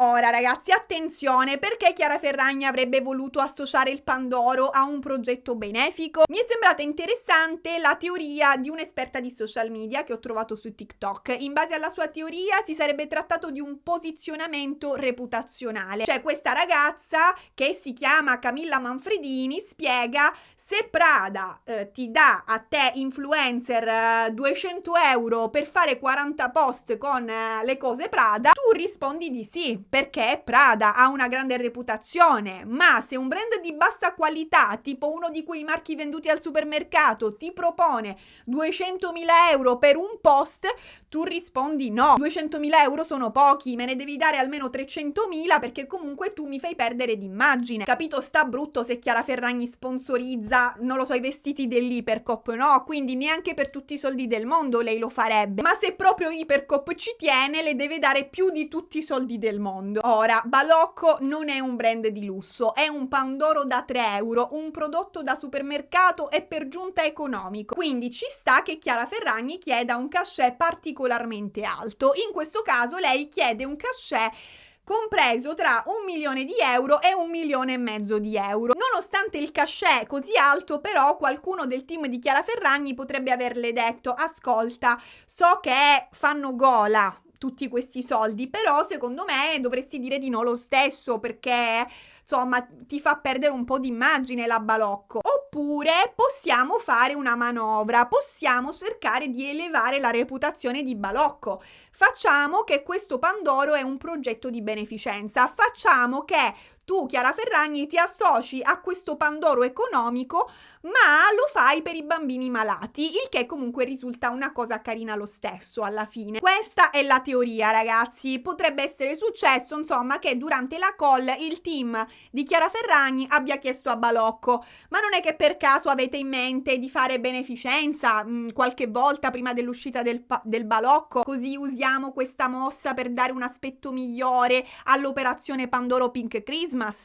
Secondo me potrebbe essere andata così, ha senso che sia andata così, soprattutto perché, stando all'istruttoria, Chiara Ferragni voleva chiaramente inserire la donazione che Balocco farà all'ospedale Regina Margherita di Torino nell'ambito del progetto Pandoro Pink Christmas. Ma andiamo avanti. A questo punto, in base alle email, le parti, Balocco e Chiara Ferragni, decidono insieme di associare la donazione al Pandoro. Chiara Ferragni e Balocco concordano che Balocco dovrà versare intorno a maggio 2022 50.000 euro all'ospedale. Quindi 1 milione di euro a Chiara Ferragni e 50.000 euro cacati all'ospedale. Si poteva fare il contrario, ma non stiamo qui a sindacare su questo. L'11 novembre 2021 Balocco e Chiara Ferragni stipulano il contratto. Nel contratto c'è scritto chiaramente e ferragnamente che la donazione verrà fatta da Balocco nel maggio 2022, quindi diversi mesi prima che inizi la vendita del Pandoro. E in effetti il 2 maggio Balocco dona 50.000 euro all'ospedale, scrivendo nella causale: a favore dell'oncoematologia pediatrica Torino, progetto sarcomiossei pediatrici. Sapete quanto dona invece Chiara Ferragni? 0. Come aveva previsto Selvaggia Lucarelli, lei non dona manco una fetta di Pandoro. A questo punto che succede? Succedono una serie di tragedie. Il 2 luglio 2022 Aldo Balocco muore, aveva 91 anni ed era il figlio del fondatore della Balocco. In ogni caso, il ruolo più importante nell'azienda è, come abbiamo detto, quello del CEO, e come vi ho già accennato, il CEO di Balocco è Alberto Balocco. È lui che prende le decisioni veramente importanti. Ebbene, un mese dopo la scomparsa di Aldo, il 26 agosto 2022, Alberto Balocco va a fare una gita in bici, viene colpito da un fulmine e purtroppo muore. La nuova CEO è Alessandra Balocco, sorella di Alberto, che decide di proseguire con la collaborazione, ovviamente, anche perché già c'è il contratto, quindi non si può fare altrimenti. Giunge ottobre, il 17 ottobre 2022 Balocco scrive questa mail al team di Chiara Ferragni: in allegato trovate la nostra proposta di comunicato stampa per annunciare alla stampa specializzata il lancio del Pandoro Pink Christmas. Bene ragazzi, andiamo quindi a leggere il comunicato stampa che voleva fare Balocco per comunicare l'iniziativa del Pandoro. Attenzione, perché questa è la parte più importante. Balocco propone a Chiara Ferragni il seguente comunicato: lo storico brand piemontese Balocco, riconosciuto ed apprezzato nel mondo per l'eccellenza della sua offerta natalizia, presenta una novità esclusiva realizzata in collaborazione con Chiara Ferragni, il Pandoro Pink Christmas. Puntini puntini, quindi segue altro. e poi si arriva alla parte in cui si parla della beneficenza. Con questo prodotto Balocco e Chiara Ferragni sostengono la ricerca contro i tumori infantili, finanziando un percorso di ricerca promosso dall'ospedale Regina Margherita di Torino attraverso l'acquisto di un nuovo macchinario che permetterà di esplorare nuove strade per le cure terapeutiche dei bambini affetti da osteosarcoma e sarcoma di Ewing. Quindi, come vedete ragazzi, questa mail non fa esplicito riferimento al fatto che i pandori venduti servano a reperire i fondi per la donazione, ma a questa mail il team di Chiara Ferragni risponde: buongiorno, ho rivisto il comunicato in qualche punto, te lo rimando in allegato. Vi leggo quindi il comunicato rivisitato da Chiara Ferragni. Lo storico brand piemontese Balocco, riconosciuto ed apprezzato nel mondo per l'eccellenza della sua offerta natalizia, presenta una novità esclusiva: il Pandoro Chiara Ferragni, le cui vendite serviranno a finanziare un percorso di ricerca promosso dall'ospedale Regina Margherita di Torino attraverso l'acquisto di un nuovo macchinario, eccetera. Quindi il team di Chiara Ferragni propone a Balocco di modificare il testo e associare le vendite del Pandoro griffato al reperimento dei fondi necessari per fare la donazione all'ospedale, cosa che non è, ragazzi, e Chiara Ferragni lo sa, perché sa che Balocco la donazione la farà prima. Anzi, a questo punto addirittura Balocco la donazione l'ha già fatta. A questo punto un membro del team Balocco invia una mail interna ai suoi stessi colleghi e in questa mail scrive: mi verrebbe da rispondere, in realtà le vendite servono per pagare il vostro cachet esorbitante. Ora, Balocco nella sua difesa dice di essere stata contraria sin dall'inizio a focalizzare tutta questa attenzione proprio sulla beneficenza, perché in realtà il suo intento era solo quello di svecchiare il brand creando sto Pandoro rosa shocking, per cui Balocco voleva pubblicizzare per lo più l'unicità del Pandoro griffato in edizione limitata, un Pandoro bello, fashion, con la polverina rosa, con lo stencil a forma di occhio. Tutti questi riflettori puntati sulla beneficenza sarebbe stata Chiara Ferragni a volerli, e questo c'è scritto proprio nel documento dell'Agicom. La decisione di dare maggiore rilievo alla beneficenza e di legarla alle vendite è da scrivere a Fenice. Balocco però si piega al volere di Chiara Ferragni e modifica il comunicato stampa, così alla fine il comunicato che viene diffuso su tutti i giornali nazionali, italiani e locali è proprio quello suggerito dal team di Chiara Ferragni, in cui si dice: le vendite del Pandoro serviranno a finanziare un percorso di ricerca. Quindi direte voi: vabbè, però alla fine Balocco se l'è accollata, poteva dire no a Chiara Ferragni e far modificare di nuovo il testo del comunicato.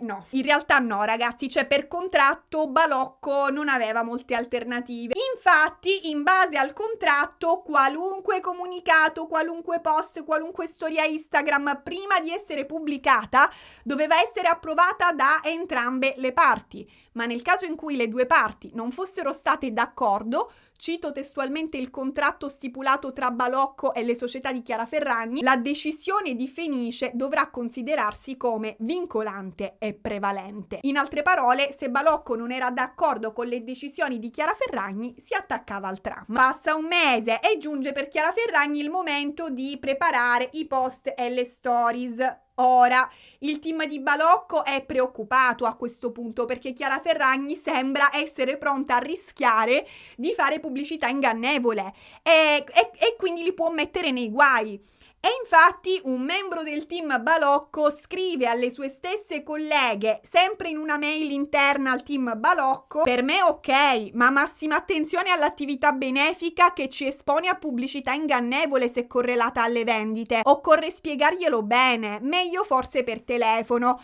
meglio forse coi disegnini, aggiungerei io. Ma non finisce qui. A questo punto Chiara Ferragni prepara i post sul Pandoro Balocco da condividere su Instagram. Ora, quando si fa una ADV di norma, prima di pubblicare il contenuto, cosa si fa? Lo si invia all'azienda pubblicizzata, la quale lo deve approvare. Per esempio, le parti dei miei video in cui vi presento lo sponsor del giorno, le ritaglio prima di pubblicare il video, le invio all'azienda e aspetto l'esito della revisione. Ed è capitato che mi venisse detto di modificare il contenuto e quindi tipo dovevo modificare, risalvare tutto il video, no?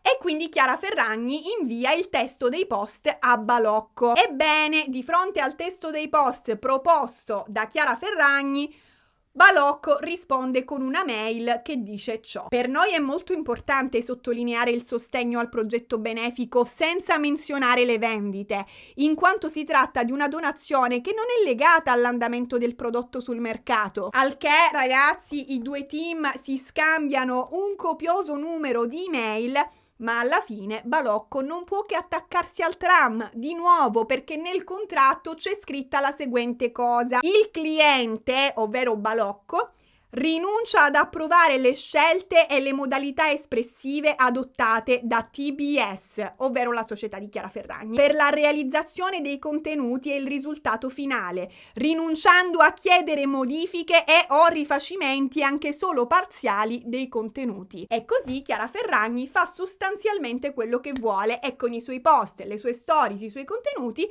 lascia che il pubblico intenda due cose false. Due, ragazzi, non una, due. Una è che le vendite del Pandoro influiranno sulla donazione, e due, che lei abbia partecipato alla donazione, mettendo mano al portafogli quanto Balocco. Per l'esattezza, a far capire questa cosa sono le seguenti frasi contenute nei suoi post: io e Balocco abbiamo pensato a un progetto benefico, il mio Pandoro sostiene l'ospedale Regina Margherita, e in ultimo, sharing is caring, quest'anno sotto l'albero un regalo speciale, il Pandoro di Chiara Ferragni per sostenere l'ospedale Regina Margherita di Torino. Vero, ragazzi, Chiara non ha mai detto in modo esplicito che avrebbe donato soldi, lei in prima persona, e non ha mai detto in modo esplicito che una percentuale delle vendite dei Pandori andrà alla donazione, ma non ha neanche detto il contrario. Di fronte alle pressioni di Balocco, che le diceva attenzione alla pubblicità ingannevole, il team di Chiara Ferragni poteva e doveva scegliere di comunicare in modo trasparente e di pubblicizzare il Pandoro dicendo, per esempio, quest'anno Balocco ha donato 50.000 euro all'ospedale Regina Margherita di Torino, quindi ho deciso di creare insieme a loro il mio Pandoro. E invece il team di Chiara Ferragni ha scelto delle espressioni fumose, dei giri di parole poco chiari, delle perifrasi nebulose dirette ad avvalorare la circostanza che la signora Chiara Ferragni in prima persona avesse contribuito all'iniziativa benefica. E questa comunicazione, mi dispiace dirlo, ma è stata voluta, probabilmente è stata ricercata di proposito per ore da un team di persone sedute a un tavolo, perché le ADV non si creano di getto, le ADV si studiano, ogni parola è studiata, quindi è probabile che il team di Chiara Ferragni si sia proprio chiesto come possiamo far capire che Chiara Ferragni donerà senza dirlo, perché dirlo sarebbe reato essendo falso. Perché è falso, ragazzi, cioè non so se si è capito, ma Chiara Ferragni in base a questo documento dell'Agicom non ha donato. La donazione è stata fatta dalla sola società Balocco senza alcuna partecipazione delle società Fenice e TBS Crew né della signora Chiara Ferragni. E vi dirò di più, ragazzi, per contratto Balocco non poteva e non doveva azzardarsi a dire in pubblico di avere fatto la donazione da 50.000 euro se non espressamente autorizzata da Fenice, e fermo restando che Fenice, il team di Chiara Ferragni, avrebbe dovuto approvare preventivamente il contenuto di telecomunicazione, ma anche i canali su cui avrebbe diffuso la notizia, Instagram per esempio, o altri social, o i giornali, e anche le modalità di diffusione della notizia. Cioè non so se avete capito, Chiara Ferragni ha fatto mettere nel contratto una clausola che impediva a Balocco di dire di aver già fatto la donazione da 50.000 euro. Questo per me significa cattive intenzioni, cioè questo significa che Chiara Ferragni o chi per lei non voleva che i suoi followers sapessero la verità, e cioè che la donazione già era stata fatta non da lei ma da Balocco. Chiara Ferragni o chi per lei voleva che i followers si convincessero che comprando il suo Pandorino tamarro avrebbero influenzato la donazione. Balocco, ragazzi, ha firmato un contratto agghiacciante, prepotente e secondo me pieno di red flag. Ora io non ho mai visto un contratto del genere, non so come abbia potuto firmarlo, altro che Balocco, farlocco mi verrebbe da dire in questa circostanza. Come giustifica Chiara Ferragni questa invadenza nei confronti di Balocco, questo contratto invadente, diciamo?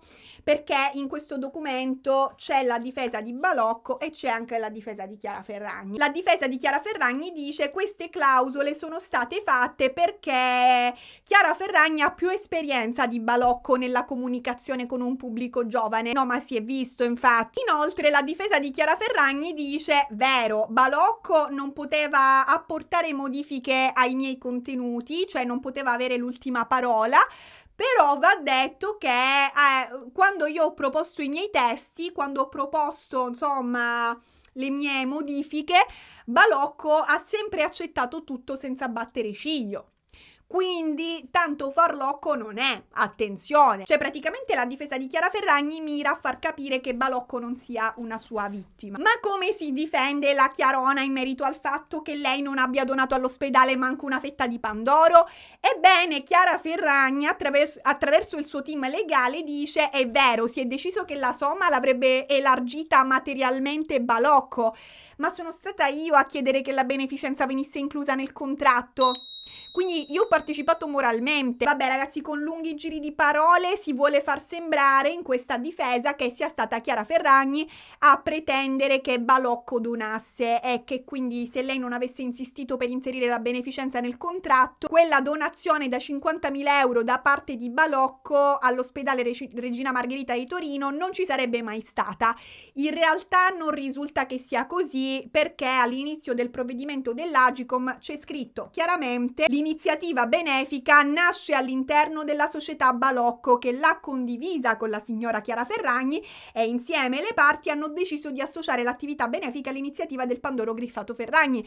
Quindi Balocco aveva già intenzione di fare la donazione per i fatti suoi, prima di Chiara Ferragni. Comunque la difesa di Chiara Ferragni in questo documento è una lunga arrampicata sugli specchi ultrafragola. Per esempio c'è scritto che nei post in cui lei ha pubblicizzato il Pandoro, alla fine dai, non è che viene menzionato da qualche parte che una percentuale del prezzo sarà devoluta all'ospedale. Solo nel comunicato stampa, ma non conta, perché il Pandoro tanto lo avrebbero comprato per lo più i miei followers, i quali avranno saputo dell'operazione Pandoro dai miei post su Instagram e non certo dal comunicato stampa sui giornali. E dai.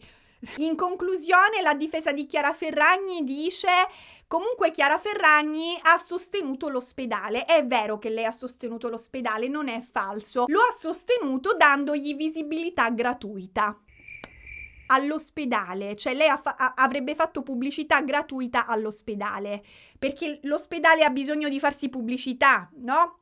Cioè metti che io non so dove farmi una vacanza quest'estate, prendo in considerazione l'ospedale Regina Margherita di Torino. Capito? Chiara Ferragni ha dato visibilità all'ospedale Regina Margherita di Torino. Ragazzi, ma che bisogno c'è di apparecchiature mediche quando puoi avere followers e like? Ma poi gratuita in che senso? Cioè adesso 1 milione di euro significa gratuito? Alla fine, dopo tutto sto casino, il Pandoro Chiara Ferragni genera perdite a Balocco. Infatti il 20% dei Pandori griffati rimangono invenduti e vengono distrutti. Qui si vede la vera volontà di fare beneficenza, perché, voglio dire, prendi questi pandori e regalali all'ospedale, falli mangiare alle famiglie, ai bimbi, macellati. Quindi a questo punto la difesa di Balocco dice: visto se la donazione fosse stata legata alle vendite del Pandoro, la donazione sarebbe stata a rischio, non avendo la campagna prodotto alcun margine. Eppure Chiara Ferragni dice: visto alla fine abbiamo fatto bene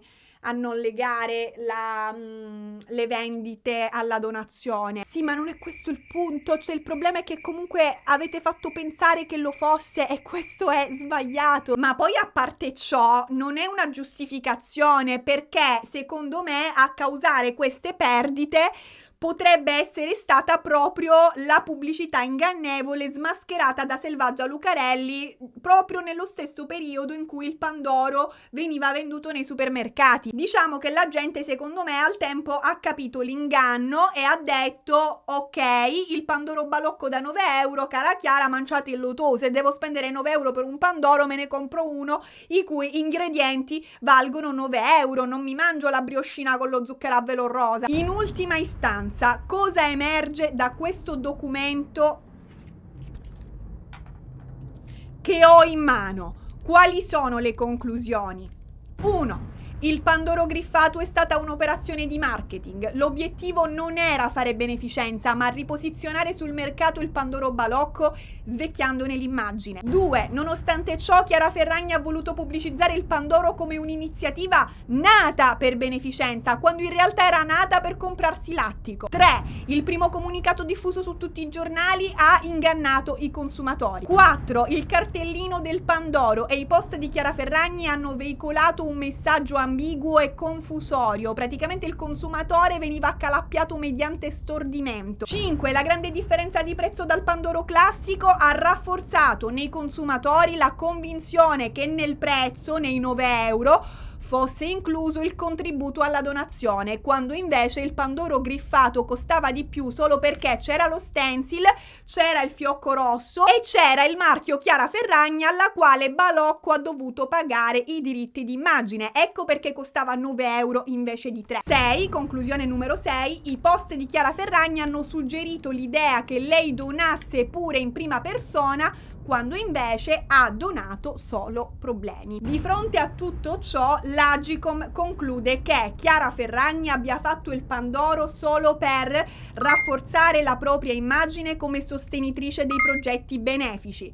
Ingiustamente, perché non ha sostenuto proprio nessuno, e fare pubblicità gratuita all'ospedale, cito testualmente il documento, non appare sostenibile. L'iniziativa Pandoro Pink Christmas è una pratica commerciale scorretta. Questa è la conclusione finale. La pratica commerciale scorretta è vietata dal codice del consumo e quindi Chiara e Balocco si beccano le maxi multe. Le multe praticamente devono arrivare a coprire la spesa sostenuta dai consumatori ingannati, che si stima essere circa 1,6 milioni di euro. Chiara Ferragni deve versare una multa da circa 1 milione di euro, mentre Balocco solo 400.000 circa. Questo perché? Perché Balocco, se non altro, a differenza di Chiara Ferragni, ha fatto una donazione, seppur modesta, specifica l'Agicom nel documento, considerando che a Chiara Ferragni Balocco ha donato 1 milione di euro, cioè 20 volte la cifra donata all'ospedale.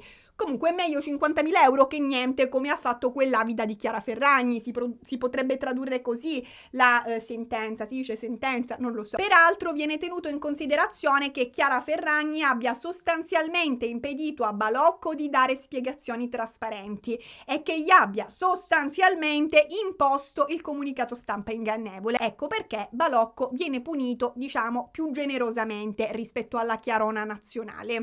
Dopo avervi svelato un po' di retroscena sulle dinamiche delle ADV, vi presento finalmente il nostro sponsor del giorno. Non è un Pandoro, non ha un packaging scintillante, ma brilla comunque, brilla come una stella polare. Dove si trova la stella polare?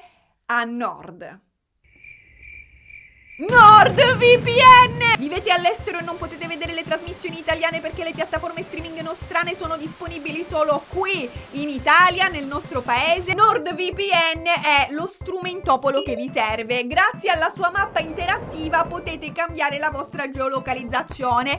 In che senso? Mettiamo che vivete a Los Angeles. Allora, aprite la mappa di NordVPN sul vostro dispositivo elettronico, selezionate l'Italia e voilà ragazzi, improvvisamente il vostro dispositivo, il vostro computer, il vostro telefono dimenticherà di essere in America e si autogeolocalizzerà in Italia, così potrete navigare come se foste fisicamente qui in Italia, accedendo così a tutti i contenuti disponibili solo qui in Italia. Ma non finisce qui. No, NordVPN protegge anche la vostra privacy online, custodendo il vostro indirizzo IP, la cronologia di navigazione, le vostre password e mettendovi al riparo da possibili intrusioni hacker, perché la pubblicità ingannevole non è certo l'unico pericolo in agguato online. E ora, attenzione ragazzi, momento offerta. Facendo il piano biennale e solo il piano biennale riceverete 4 mesi gratis di NordVPN. Ma questa offerta è valida solo se vi abbonate tramite i link che trovate trovate giù nell'info box, altrimenti niente, 0 mesi gratis. È uno sconto speciale riservato a voi fedelissimi oligarchi del gusto. Fatevi NordVPN, ragazzi, e lo dico non solo perché il ricavato dell'abbonamento contribuisce al mio cachet, ma perché l'utilità è sincera. Con NordVPN potrete anche guardare i video su YouTube che sono bloccati nel vostro paese, potrete fare ricerche in un'altra lingua, potrete sfogliare cataloghi streaming di un'altra parte del mondo. E sapete cosa significa tutto questo? Significa che potete andare a vivere il più lontano possibile da qui senza perdere il vantaggio di guardare Sanremo. E fidatevi, tra poco vi verrà voglia di farlo, di andare a vivere lontano, intendo, non di guardare Sanremo, cioè forse anche quello. Nel caso decidiate di fuggire, mi raccomando, seguite la stella polare. NordVPNatevi. Torniamo a noi. È scandalo. A questo punto Balocco dichiara di aver preso atto del provvedimento e dice: però onestamente noi ci siamo rimasti male perché abbiamo collaborato con la Guardia di Finanza, abbiamo fornito tutti i documenti per una corretta ricostruzione del caso. Tra l'altro riteniamo di esserci impegnati per essere corretti e trasparenti, quindi non siamo d'accordo con la decisione e francamente a questo punto ci riserviamo il diritto di agire nelle sedi opportune per tutelare i nostri diritti. E invece come reagisce Chiara Ferragni? Chiara, ragazzi, rompe il never complain, never explain, scende tra i suoi followers e pubblica queste 2 storie Instagram in cui scrive: mi dispiace che dopo tutto l'impegno mio e della mia famiglia in questi anni sul fronte delle attività benefiche ci si ostini a vedere del negativo in un'operazione in cui tutto è stato fatto in totale buona fede. Quella con Balocco è stata un'operazione commerciale come tante ne faccio ogni giorno. In questa in particolare ho voluto sottolineare la donazione benefica fatta da Balocco all'ospedale Regina Margherita perché per me era un punto fondamentale dell'accordo. E no, non me lo vieni a dire che hai voluto sottolineare la donazione già fatta da Balocco, perché tu hai scritto nel comunicato stampa che le vendite del Pandoro avrebbero supportato l'ospedale. Non hai sottolineato la donazione benefica fatta, ma quella che si doveva fare. E peraltro hai lasciato intendere che tu avresti partecipato alla donazione di tasca tua. Comunque, dopodiché Chiara Ferragni si gioca la carta della sensibilità e prosegue. E sapere che quel macchinario che permette di esplorare nuove cure terapeutiche per i bambini affetti da osteosarcoma e sarcoma di Ewing ora è lì in ospedale è quel che più conta. Sono dispiaciuta se qualcuno possa aver frainteso la mia comunicazione e messo in dubbio la mia buona fede. Tu però non ti devi dispiacere perché noi abbiamo frainteso la tua comunicazione, ti devi dispiacere perché tu hai comunicato in un modo fraintendibile, di proposito, perché diciamolo, non stiamo qui a contare i nei ai dalmata. Se hai un team che si occupa di gestire le comunicazioni, fatto da persone competenti che hanno studiato comunicazione e che quindi sanno che tipo di parola usare per evocare un determinato significato, allora la comunicazione è stata fraintendibile di proposito. Le ADV non si buttano giù al volo, ripeto, sono testi studiati, pianificati e lo dimostra il fatto che il contratto con Balocco è stato stipulato nel 2021 mentre il Pandoro è stato rilasciato oltre un anno dopo. C'è voluto un anno per pianificare questa operazione di marketing.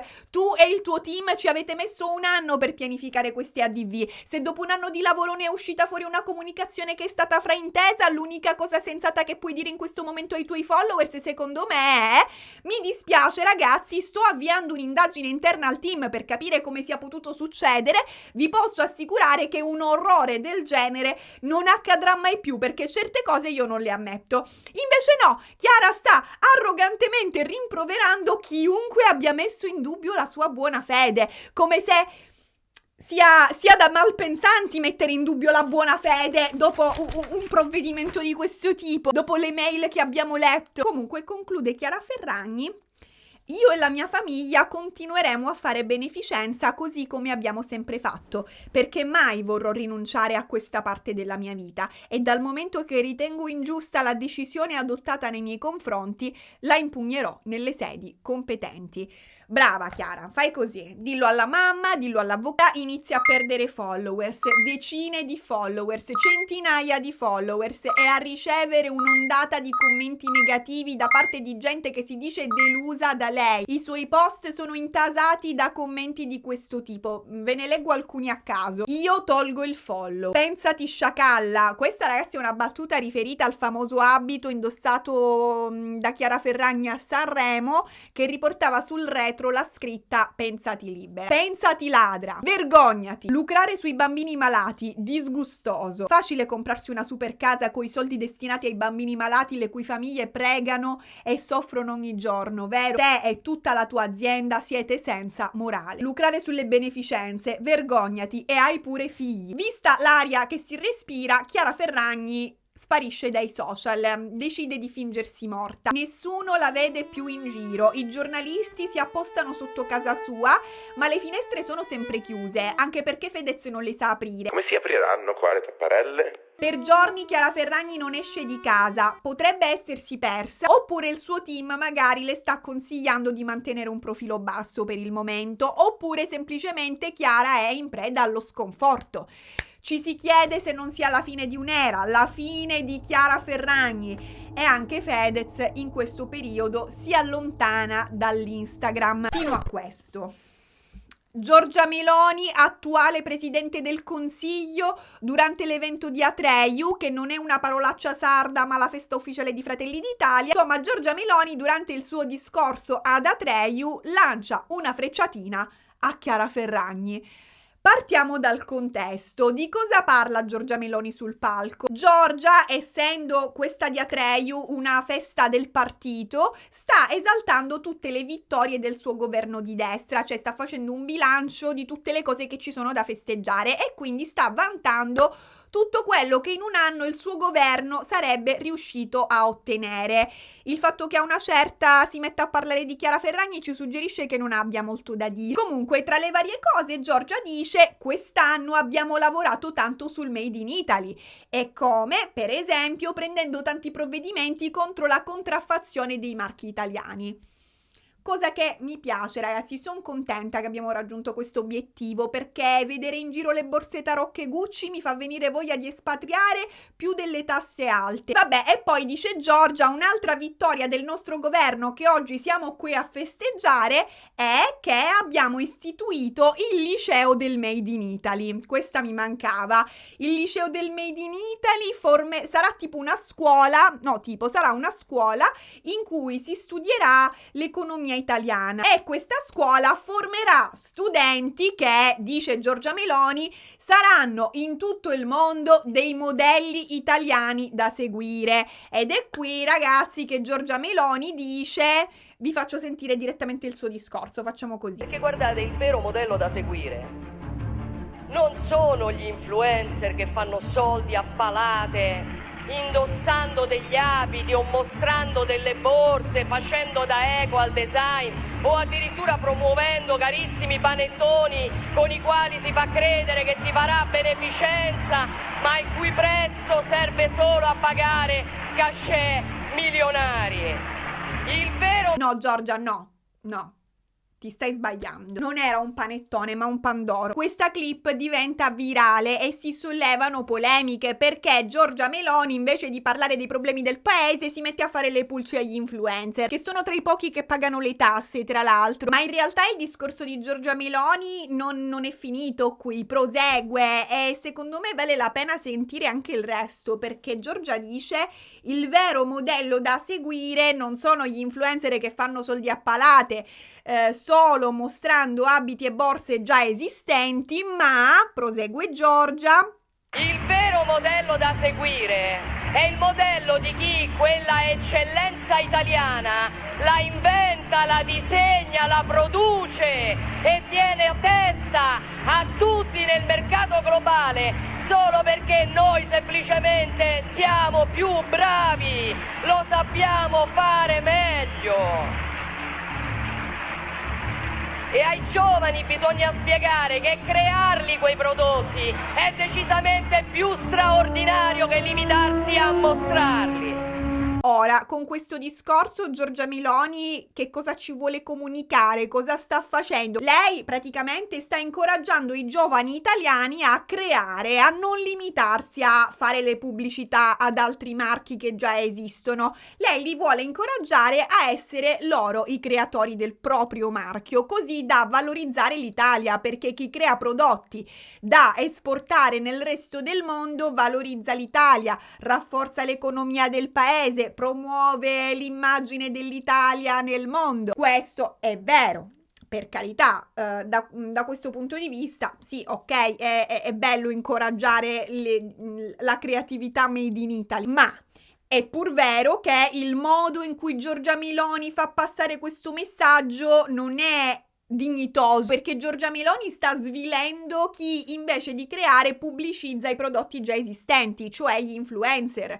Io non credo che sia carino esaltare i giovani che hanno un determinato talento, ovvero quello di creare prodotti, e svilire quelli che invece hanno un talento diverso, ovvero quello di creare contenuti, pubblicità anche. Non ha neanche molto senso, perché i due lavori sono in realtà complementari. Coloro che un domani lavoreranno nell'influencer marketing svolgeranno un ruolo cruciale nel posizionare sul mercato i prodotti creati dagli stilisti italiani, per esempio. Svolgeranno un ruolo cruciale nel diffondere i prodotti made in Italy anche all'estero, e il loro lavoro non sarà neanche meno creativo, secondo me, perché a creare contenuti di valore non è che sono tutti capaci. Prendiamo per esempio Giorgia Meloni, vi sembra una che potrebbe creare una pubblicità e portare valore ad un marchio made in Italy? Cioè, secondo me non saprebbe neanche da dove cominciare. Parliamo semplicemente di altri lavori, cioè va bene promuovere la creazione, ma non vedo perché non valorizzare anche il ruolo di chi lavora per assicurare che questi prodotti creati in Italia ottengano il successo che meritano, cosa che di base fa l'influencer, ma non solo, la fa anche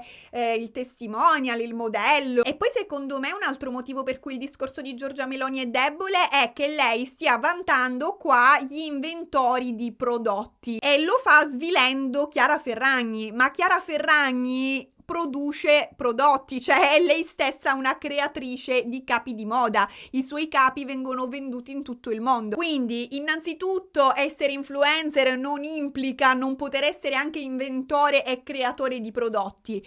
E poi, che cosa c'entra l'essere influencer con il truffare i consumatori? Cioè, le due cose non sono collegate logicamente, però sembra che Giorgia Meloni stia creando un'associazione tra un mestiere e un illecito. Cioè, dire gli influencer si intascano milioni fingendo di fare beneficenza, perché l'ha fatto Chiara Ferragni, è un po' come dire tutti i politici rubano soldi dalle casse dello Stato. Perché lo ha fatto Salvini, Berlusconi, Bossi, Belsito. Il discorso di Giorgia Meloni io non credo abbia avuto molto senso, e secondo me non pretendeva di averlo. Cioè, secondo me lei ha parlato solo alla pancia del pubblico, ha sfruttato lo scandalo del momento, le emozioni generali del momento, ovvero la rabbia contro Chiara Ferragni, per dire qualcosa che tutti sono stati felici di sentire, così da stabilire un legame emotivo con il suo elettorato. Fine. Ma per il resto questo estratto del discorso di Giorgia Meloni è proprio uno di quei casi in cui c'è più strategia di comunicazione che sostanza, quindi c'è anche poco da replicare, capito? E invece Fedez replica, perché sia mai che per 5 minuti riesca a non immischiarsi negli affari di sua moglie. E infatti inizia il suo discorso così. Fedez, sentite queste stories. Allora ragazzi, io non ho parlato fino ad ora perché ovviamente la vicenda non riguardava me e non riguarda tuttora me. Mia moglie è una donna indipendente e io non voglio sovradeterminare nessuno. Però a quanto pare non ce la fa e decide di sovradeterminarla, perché la vita è breve ed è un peccato sprecare minuti senza essere al centro dell'attenzione. Cioè, Chiara Ferragni ha scelto il silenzio stampa, probabilmente consigliata dal suo team, e ha detto che si difenderà nelle debite sedi, quindi praticamente lei ha scelto di mantenere un profilo basso. Perché Fedez se ne frega? Cioè, che c'entra che ora viene qua a rinvigorire il dramma di sua moglie attaccando Giorgia Meloni addirittura? Capito? Metti caso la gente comincia comincia a dimenticarsi dello scandalo, lui subito riporta l'attenzione su di esso. E voi direte, vabbè, almeno Fedez lo sta facendo per difenderla. Non so che dirvi, ragazzi, lui innanzitutto si dissocia da sua moglie, cioè lui dice, so che ci vedete come un'unica cosa, come i Ferragnez, ma in realtà noi facciamo scelte diverse, facciamo operazioni commerciali diverse, siamo due cose diverse, quindi è inutile che accusate me di essere un truffatore, perché io personalmente ho sempre agito in modo trasparente. Sentite, ragazzi. Ovviamente mi sono preso un bel cumulo di me, essendo mia moglie, e quindi sono stato additato come truffatore. Tutto ciò che faccio è stato definito, tutto ciò che faccio nel mondo della charity con la mia fondazione è stato definito opaco, fumoso. Ecco, ci tengo innanzitutto a dire che sono due cose differenti. Io lo so che ci vedete come una cosa sola, ma mia moglie, è una donna indipendente, fa le sue cose, e io sono io.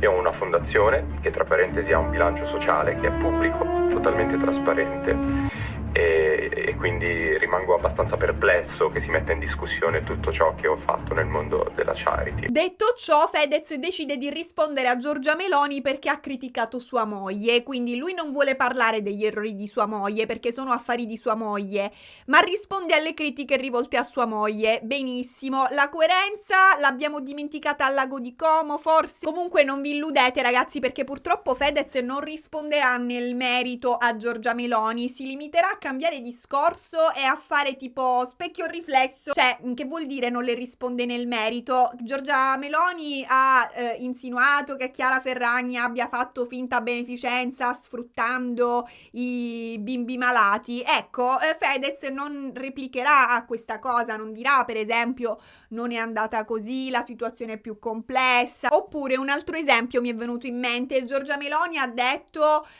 gli influencer non sono il vero modello da seguire. Ecco, Fedez non è che le risponderà tipo Giorgia, ti sbagli, gli influencer possono essere come un modello da seguire perché anche loro sono creatori, non di prodotti ma di contenuti. Non è giusto prendere l'esempio di mia moglie per indicare un'intera categoria, è una provocazione ingiusta perché abbiamo deciso di impugnare la decisione in tribunale e non possiamo rispondere.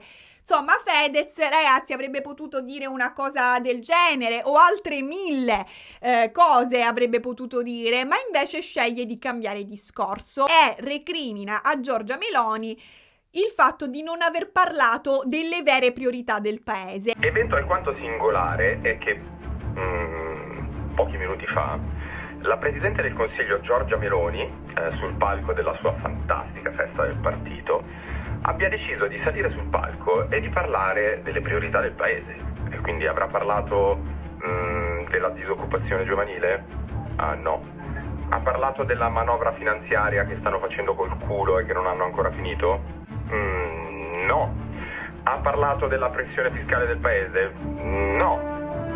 Ha deciso di dire diffidate dalle persone che lavorano sul web. Questa è la priorità del nostro Presidente del Consiglio. Dopodiché Fedez le dice, tu Giorgia inviti a diffidare da me e mia moglie, inviti a diffidare dagli influencer e dalle persone che lavorano sul web, ma senti chi parla, dovremmo tutti quanti diffidare da te e da tutta la classe politica alla luce delle cose che avete combinato voi in passato e alla luce della vostra inefficienza. Quindi ancora una volta, ragazzi, Fedez invece di rispondere parlando dei propri errori o rispondendo riguardo gli errori di Chiara Ferragni, sposta l'attenzione sugli errori commessi da Giorgia Meloni. Specchio riflesso. Parliamo di te, parliamo degli errori tuoi. Sentite le parole di Fedez e poi tornate subito qui, così commentiamo insieme. Mi fa sorridere che un politico dica diffidate dalle persone che lavorano sul web, quando noi dovremmo diffidare da voi politici per tutto lo storico e pregresso, diciamo,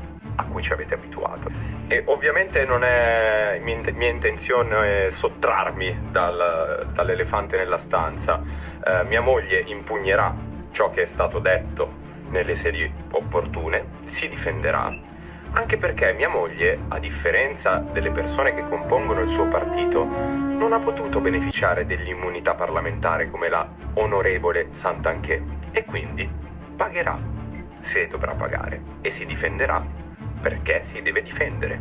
Voi invece avete, diciamo, questo poterino in più.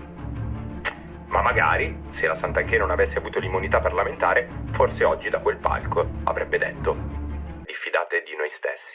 A cosa si riferisce Fedez? Daniela Santanchè è stata al centro di un'indagine condotta dalla Procura di Milano. Praticamente come Chiara Ferragni, anche la Santanchè avrebbe fatto cose losche all'interno delle sue società. Per l'esattezza, lei è stata accusata di falso in bilancio e bancarotta. Daniela Santanchè, nello specifico, avrebbe accumulato debiti coi fornitori, avrebbe licenziato dipendenti senza pagar loro la liquidazione e altro. Però a una certa la ministra Santanchè ha raggiunto un accordo con l'Agenzia delle Entrate e si è deciso che lei dovrà versare 1,5 milioni di euro nell'arco di 5 anni. Saldato questo debito, basta, la parte relativa all'accusa di bancarotta verrà archiviata, lasciando però aperta la questione del falso in bilancio nelle indagini.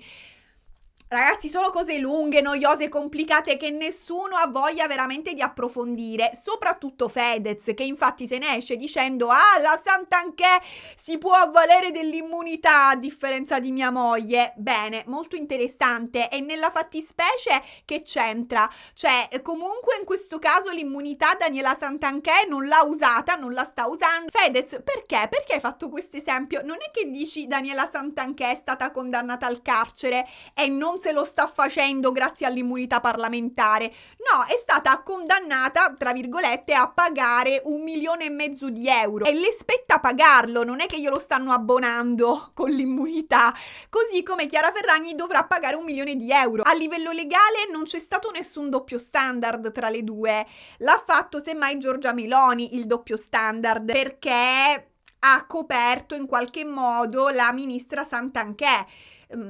Innanzitutto, se non sbaglio, sto andando un po' a memoria, però se non sbaglio volevano toglierle la fiducia e alla fine Giorgia Meloni non gliel'ha tolta la fiducia. Poi Giorgia Meloni sta facendo un doppio standard perché sulla tua ministra non dici nulla, non la usi come esempio in pubblica piazza per condannare un intero mestiere, cioè il mestiere del politico, e invece a Chiara Ferragni, che ha commesso un illecito diciamo simile o di pari gravità, la rendi bersaglio dell'odio delle masse.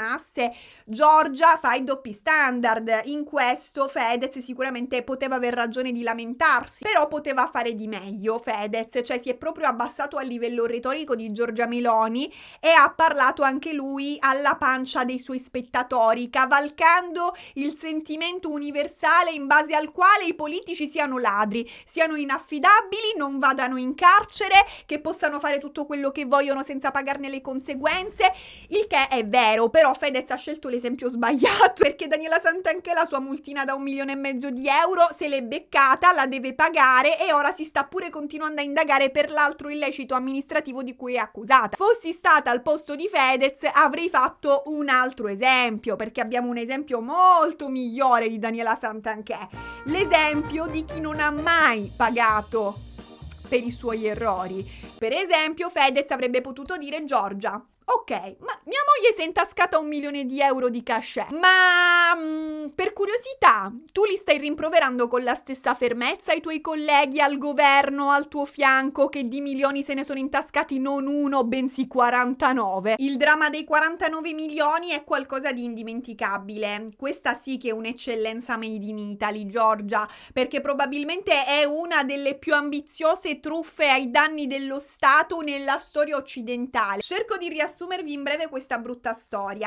A bussare alla porta di via Bellerio con i carabinieri del nucleo operativo ecologico e la Guardia di Finanza. Correva l'aprile 2012, quando Francesco Belsito veniva ufficialmente indagato con l'accusa di essersi cuccato i rimborsi elettorali dati alla Lega Nord. E lui al tempo era il tesoriere della Lega Nord, quindi tipo il responsabile dei soldi, tipo. Ma attenzione, cosa sono i rimborsi elettorali? I rimborsi elettorali sono soldi pubblici che vengono distribuiti a tutti tutti i partiti politici per sostenere le loro campagne elettorali. E da dove vengono questi soldi? Dalle tasse che paghiamo noi cittadini, influencer compresi in teoria. Ora, alla Lega Nord erano stati dati diversi milioni di euro per i rimborsi elettorali, non sappiamo la cifra esatta, qualcuno dice 2 milioni, qualcun altro dice 56 milioni, insomma sta di fatto che questi soldi non sono stati spesi nelle attività politiche previste, e questi soldi non spesi Belsito chiaramente li deve restituire, li deve ridare indietro. Il problema è che non ce li ha più. In che senso non ce li ha più? Ma in che senso lo volete intendere, ragazzi? Praticamente Belsito ha preso sti soldi e li ha versati ad alcuni membri del suo partito e alle loro famiglie, tra cui il segretario Umberto Bossi. Ora, parte di questi soldi a quanto pare sono stati trasferiti all'estero e investiti in altre attività, tra cui l'acquisto di diamanti. Così nel 2014 Belsito e Bossi vengono condannati in primo grado per truffa ai danni dello Stato. Sul computer di Belsito viene individuata una bella cartella dal nome Family, nella quale ci sono tutti i dettagli dei versamenti fatti a Bossi e alla sua famiglia, in particolare a suo figlio. Ecco, così Francesco Belsito viene condannato a farsi i suoi 4 anni e 10 mesi. Umberto Bossi viene condannato a scontare 2 anni e 6 mesi per essersi cuccato 208.000 euro indebitamente, e anche suo figlio Renzo Bossi viene condannato a 1 anno e 6 mesi per essersi intascato impropriamente 145.000 euro, di cui tra l'altro 77.000 usati per comprarsi la laurea in Albania. Peccato che non risulta possibile arrestare Umberto Bossi e suo figlio. Perché? Perché la Lega non ha mai presentato la querela ed è necessaria per procedere nei loro confronti. Per quanto riguarda Belsito, ad oggi si è fatto ben 0 giorni di carcere. Infatti la sua pena è stata poi ridotta a 1 anno e 8 mesi e, visto che comunque erano pochi, è stata sospesa, però è stato multato, gli è stata fatta una multa che probabilmente non riuscirà mai a saldare in tutta la sua vita, in quanto ammonta niente meno che a 750 euro. Ora, vi ricordate di quando Matteo Salvini era il personaggio del momento nel 2018? Papete Beach, era il ministro degli interni e tutti i detrattori gli dicevano: Salvini, escici 49 milioni, dove sono i 49 milioni?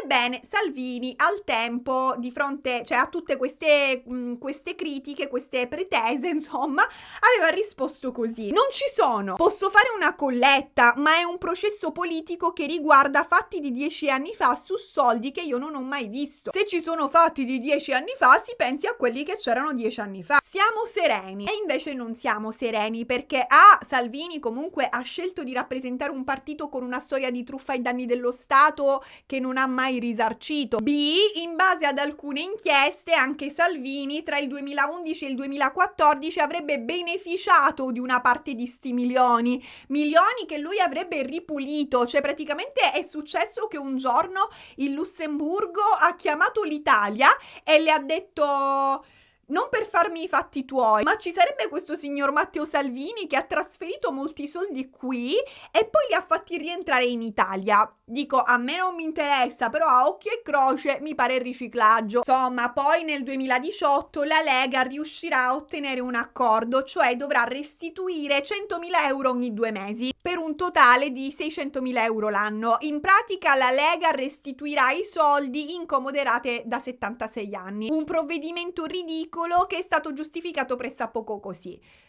Meglio di niente. Ora, alla luce di ciò, ha torto Fedez quando dice che Giorgia Meloni, in carica con un governo che comprende la Lega, non è nella posizione di dire diffidate dagli influencer. No. Ma Fedez, dal canto suo, è nella posizione di attaccare Giorgia Meloni e pretendere di avere ragione? Secondo me no, perché il fatto che la Lega Nord abbia commesso una truffa ai danni dello Stato non significa che non si possa biasimare chi commette illeciti, non significa che Giorgia Meloni non possa criticare la pratica commerciale scorretta, la pratica di fingere di fare beneficenza ingannando i consumatori. Di sicuro Giorgia si poteva risparmiare il riferimento a una persona specifica, Chiara Ferragni, perché lei, Giorgia Meloni, è la leader del paese, è il presidente del Consiglio, e il presidente del Consiglio dovrebbe in teoria proteggere i cittadini, non certo distruggerli, non certo metterli alla berlina. Però insomma, diciamo anche che Giorgia Meloni non ha fatto nome e cognome di Chiara Ferragni, non ha giudicato la persona Chiara Ferragni nel suo essere, ma ha contestato la sua pratica commerciale. E diciamo anche che Chiara Ferragni non è una povera disgraziata qualunque, ma un personaggio pubblico molto molto potente, così potente da poter replicare a Giorgia Meloni in pubblico efficacemente se lo desidera, e con lo stesso numero di ascolti se non superiore. Comunque a questo punto Fedez nelle stories si mette a rinfacciare a Giorgia Meloni tutto quello che lui e sua moglie hanno fatto di buono per il paese. La sua tesi è che loro, i Ferragnez, avrebbero fatto per l'Italia molto più di quanto non abbia fatto lo Stato, la politica. Addirittura, che tesi ambiziosa. Vediamo un po' cosa sostiene Fedez. Dunque, E visto che bisognerebbe diffidare da noi, in particolare credo da me e da mia moglie, le voglio elencare un paio di cose in cui noi abbiamo fatto qualcosa e in cui lo Stato non ha fatto praticamente nulla.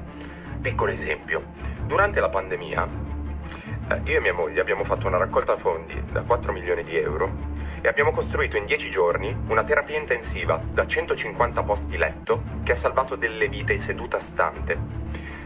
Sapete il governo e la regione Lombardia quanto ha speso per costruire la stessa terapia intensiva con gli stessi posti letto? È entrata in funzione una miriade di mesi dopo, 10 milioni di euro per curare forse un terzo, un quarto, un decimo delle persone che abbiamo curato noi. E voi dovreste diffidare da noi e non il contrario. Fedez sta dando i numeri, nulla togliendo al contributo che i Ferragnez hanno dato in un momento estremamente delicato per il mondo in generale e per il paese in particolare. Non è giusto gonfiare i numeri. Innanzitutto dire lo Stato ha curato un terzo, un quarto, un decimo delle persone che abbiamo curato noi. È così megalomane da fare impallidire Kanye West. Ma cosa stai dicendo? Ridimensionati. Ma dove hai preso sti numeri? Ma ti pare possibile che lo Stato abbia curato un decimo delle persone che hai curato tu? E tanto si sbaglia Fedez che la regione Lombardia a questo punto emette una rettifica che dice: i posti letto di terapia intensiva che sono stati ricavati nella struttura realizzata grazie alle donazioni raccolte da Fedez e Ferragni erano 14 e non 150. All'ospedale in Fiera, grazie alle donazioni di oltre 6.000 donatori privati, anche semplici cittadini, si è potuto realizzare un vero reparto di terapia intensiva con 157 posti letto che ha potuto ricoverare e curare 538 pazienti. E quindi a questo punto la regione Lombardia ringrazia i Ferragnez, ma soprattutto ringrazia i numerosi donatori, senza i quali questo miracolo non sarebbe stato possibile. Perché Fedez qua continua a dire: io e mia moglie abbiamo fatto, io e mia moglie abbiamo detto, io e mia moglie abbiamo salvato le vite. E addirittura Fedez dice: abbiamo fatto più io e mia moglie per il paese che lo Stato. Ma tutto questo discorso Fedez lo fa senza riconoscere che la vera differenza in realtà l'ha fatta il contributo collettivo dei cittadini, perché non è che i Ferragnez cioè lui e sua moglie hanno uscito 4 milioni di euro dalla tasca e li hanno donati per creare queste terapie intensive. Hanno avviato delle raccolte fondi, hanno aspettato che i cittadini donassero, hanno preso tutti i soldi donati e li hanno usati per costituire la terapia intensiva come promesso nelle raccolte fondi. Ora, è vero che Fedez e Chiara Ferragni hanno sfruttato la loro influenza per avviare e promuovere la raccolta fondi, non gli spettava farlo, però mi pare il minimo da parte di Fedez riconoscere con umiltà che i soldi provenivano soprattutto da cittadini comuni che avevano deciso di contribuire alla causa, perché in questo modo sembra come se stia cercando di riabilitare la loro immagine sfruttando la beneficenza che hanno fatto le persone e non loro. Di nuovo, cioè è proprio il tipo di cosa che il pubblico sta rimproverando a Chiara Ferragni di avere fatto, capito? Quindi proprio dimostri di non aver capito niente e danneggi ulteriormente tua moglie. Fedez, ragazzi, non contento, risponde alla regione Lombardia con queste storie stories in cui ci mostra il reparto Ferragnez costruito con la loro raccolta fondi, accompagnato da questa didascalia. Ve la leggo. Bene, ora la regione Lombardia passa all'attacco cercando di mettere in dubbio il disastro che loro hanno combinato in fiera. Quando il signor Fontana mi chiamava per ringraziarmi per l'aiuto durante la pandemia. Fontana sarebbe Attilio Fontana, che in quel periodo era il presidente della regione Lombardia. E dopodiché Fedez dice, sentite cosa dice: su questo devo fare mea culpa, perché preso dalla frenesia ho sbagliato più dati, nel senso che io intendevo che abbiamo curato più di 150 persone con un trapianto di polmoni di un ragazzino minorenne. Detto ciò, io sono contento che la regione ha emesso questi dati dicendo che hanno salvato più di 600 persone, non posso che esserne contento. Io mi sono rifatto a degli articoli che ho letto e a delle inchieste che asserivano che erano stati curati 25 pazienti, non 600. Se fosse così, sono contento che la regione abbia salvato più vite, perché non è una gara.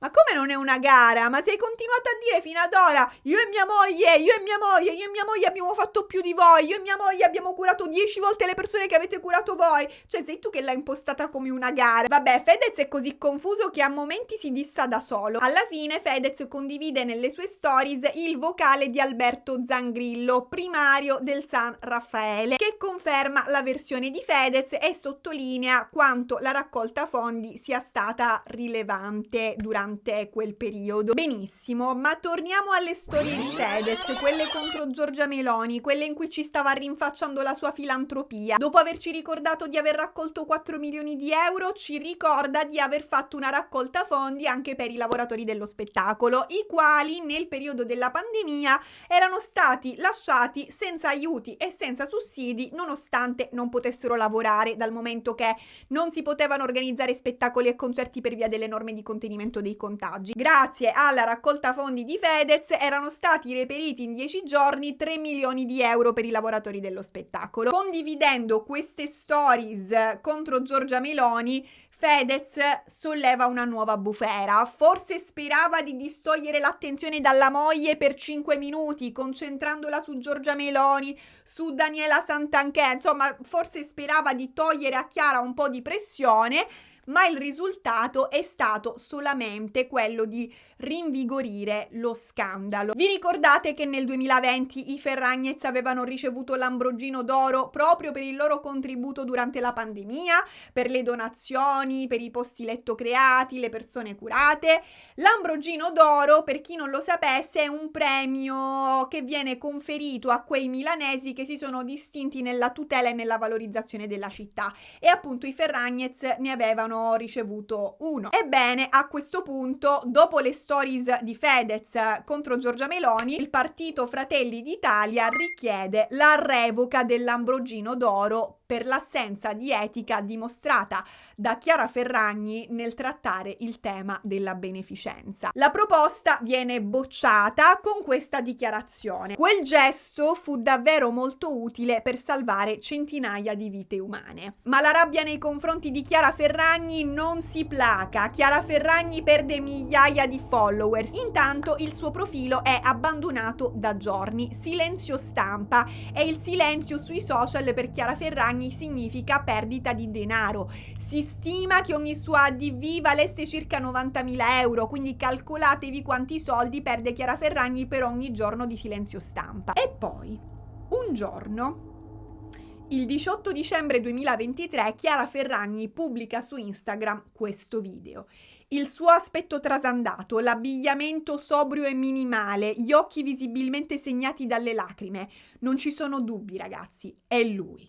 Il video di scuse. Mi sono resa conto di aver commesso un errore di comunicazione. Con questo video si apre il secondo, turbolento, controverso capitolo della Chiara Ferragni saga, dove scopriremo che il Pandoro era solo una delle tante operazioni di marketing mascherate da beneficenza che Chiara Ferragni avrebbe condotto negli anni, dove scopriremo che esiste uno schema Ferragni basato forse su pubblicità ingannevoli, su pratiche commerciali scorrette, addirittura forse su truffe. Nel prossimo capitolo scoperchiamo il vaso di Pandoro. A questo punto, ragazzi, ditemi cosa ne pensate voi di questa vicenda, quantomeno fino a questo punto. Secondo voi Chiara Ferragni con l'operazione Pandoro era in buona o in malafedez? Pensate che sia responsabilità sua o che sia caduta vittima dell'irresponsabilità di qualche membro del suo team? Basta, ragazzi, a questo punto passo la parola a voi. Vi ringrazio tantissimo per essere arrivati fino a questo punto del video, i cui proventi servono a finanziare il secondo capitolo. Vi mando un abbraccio, ragazzi, vi mando un bacio e a voi la linea.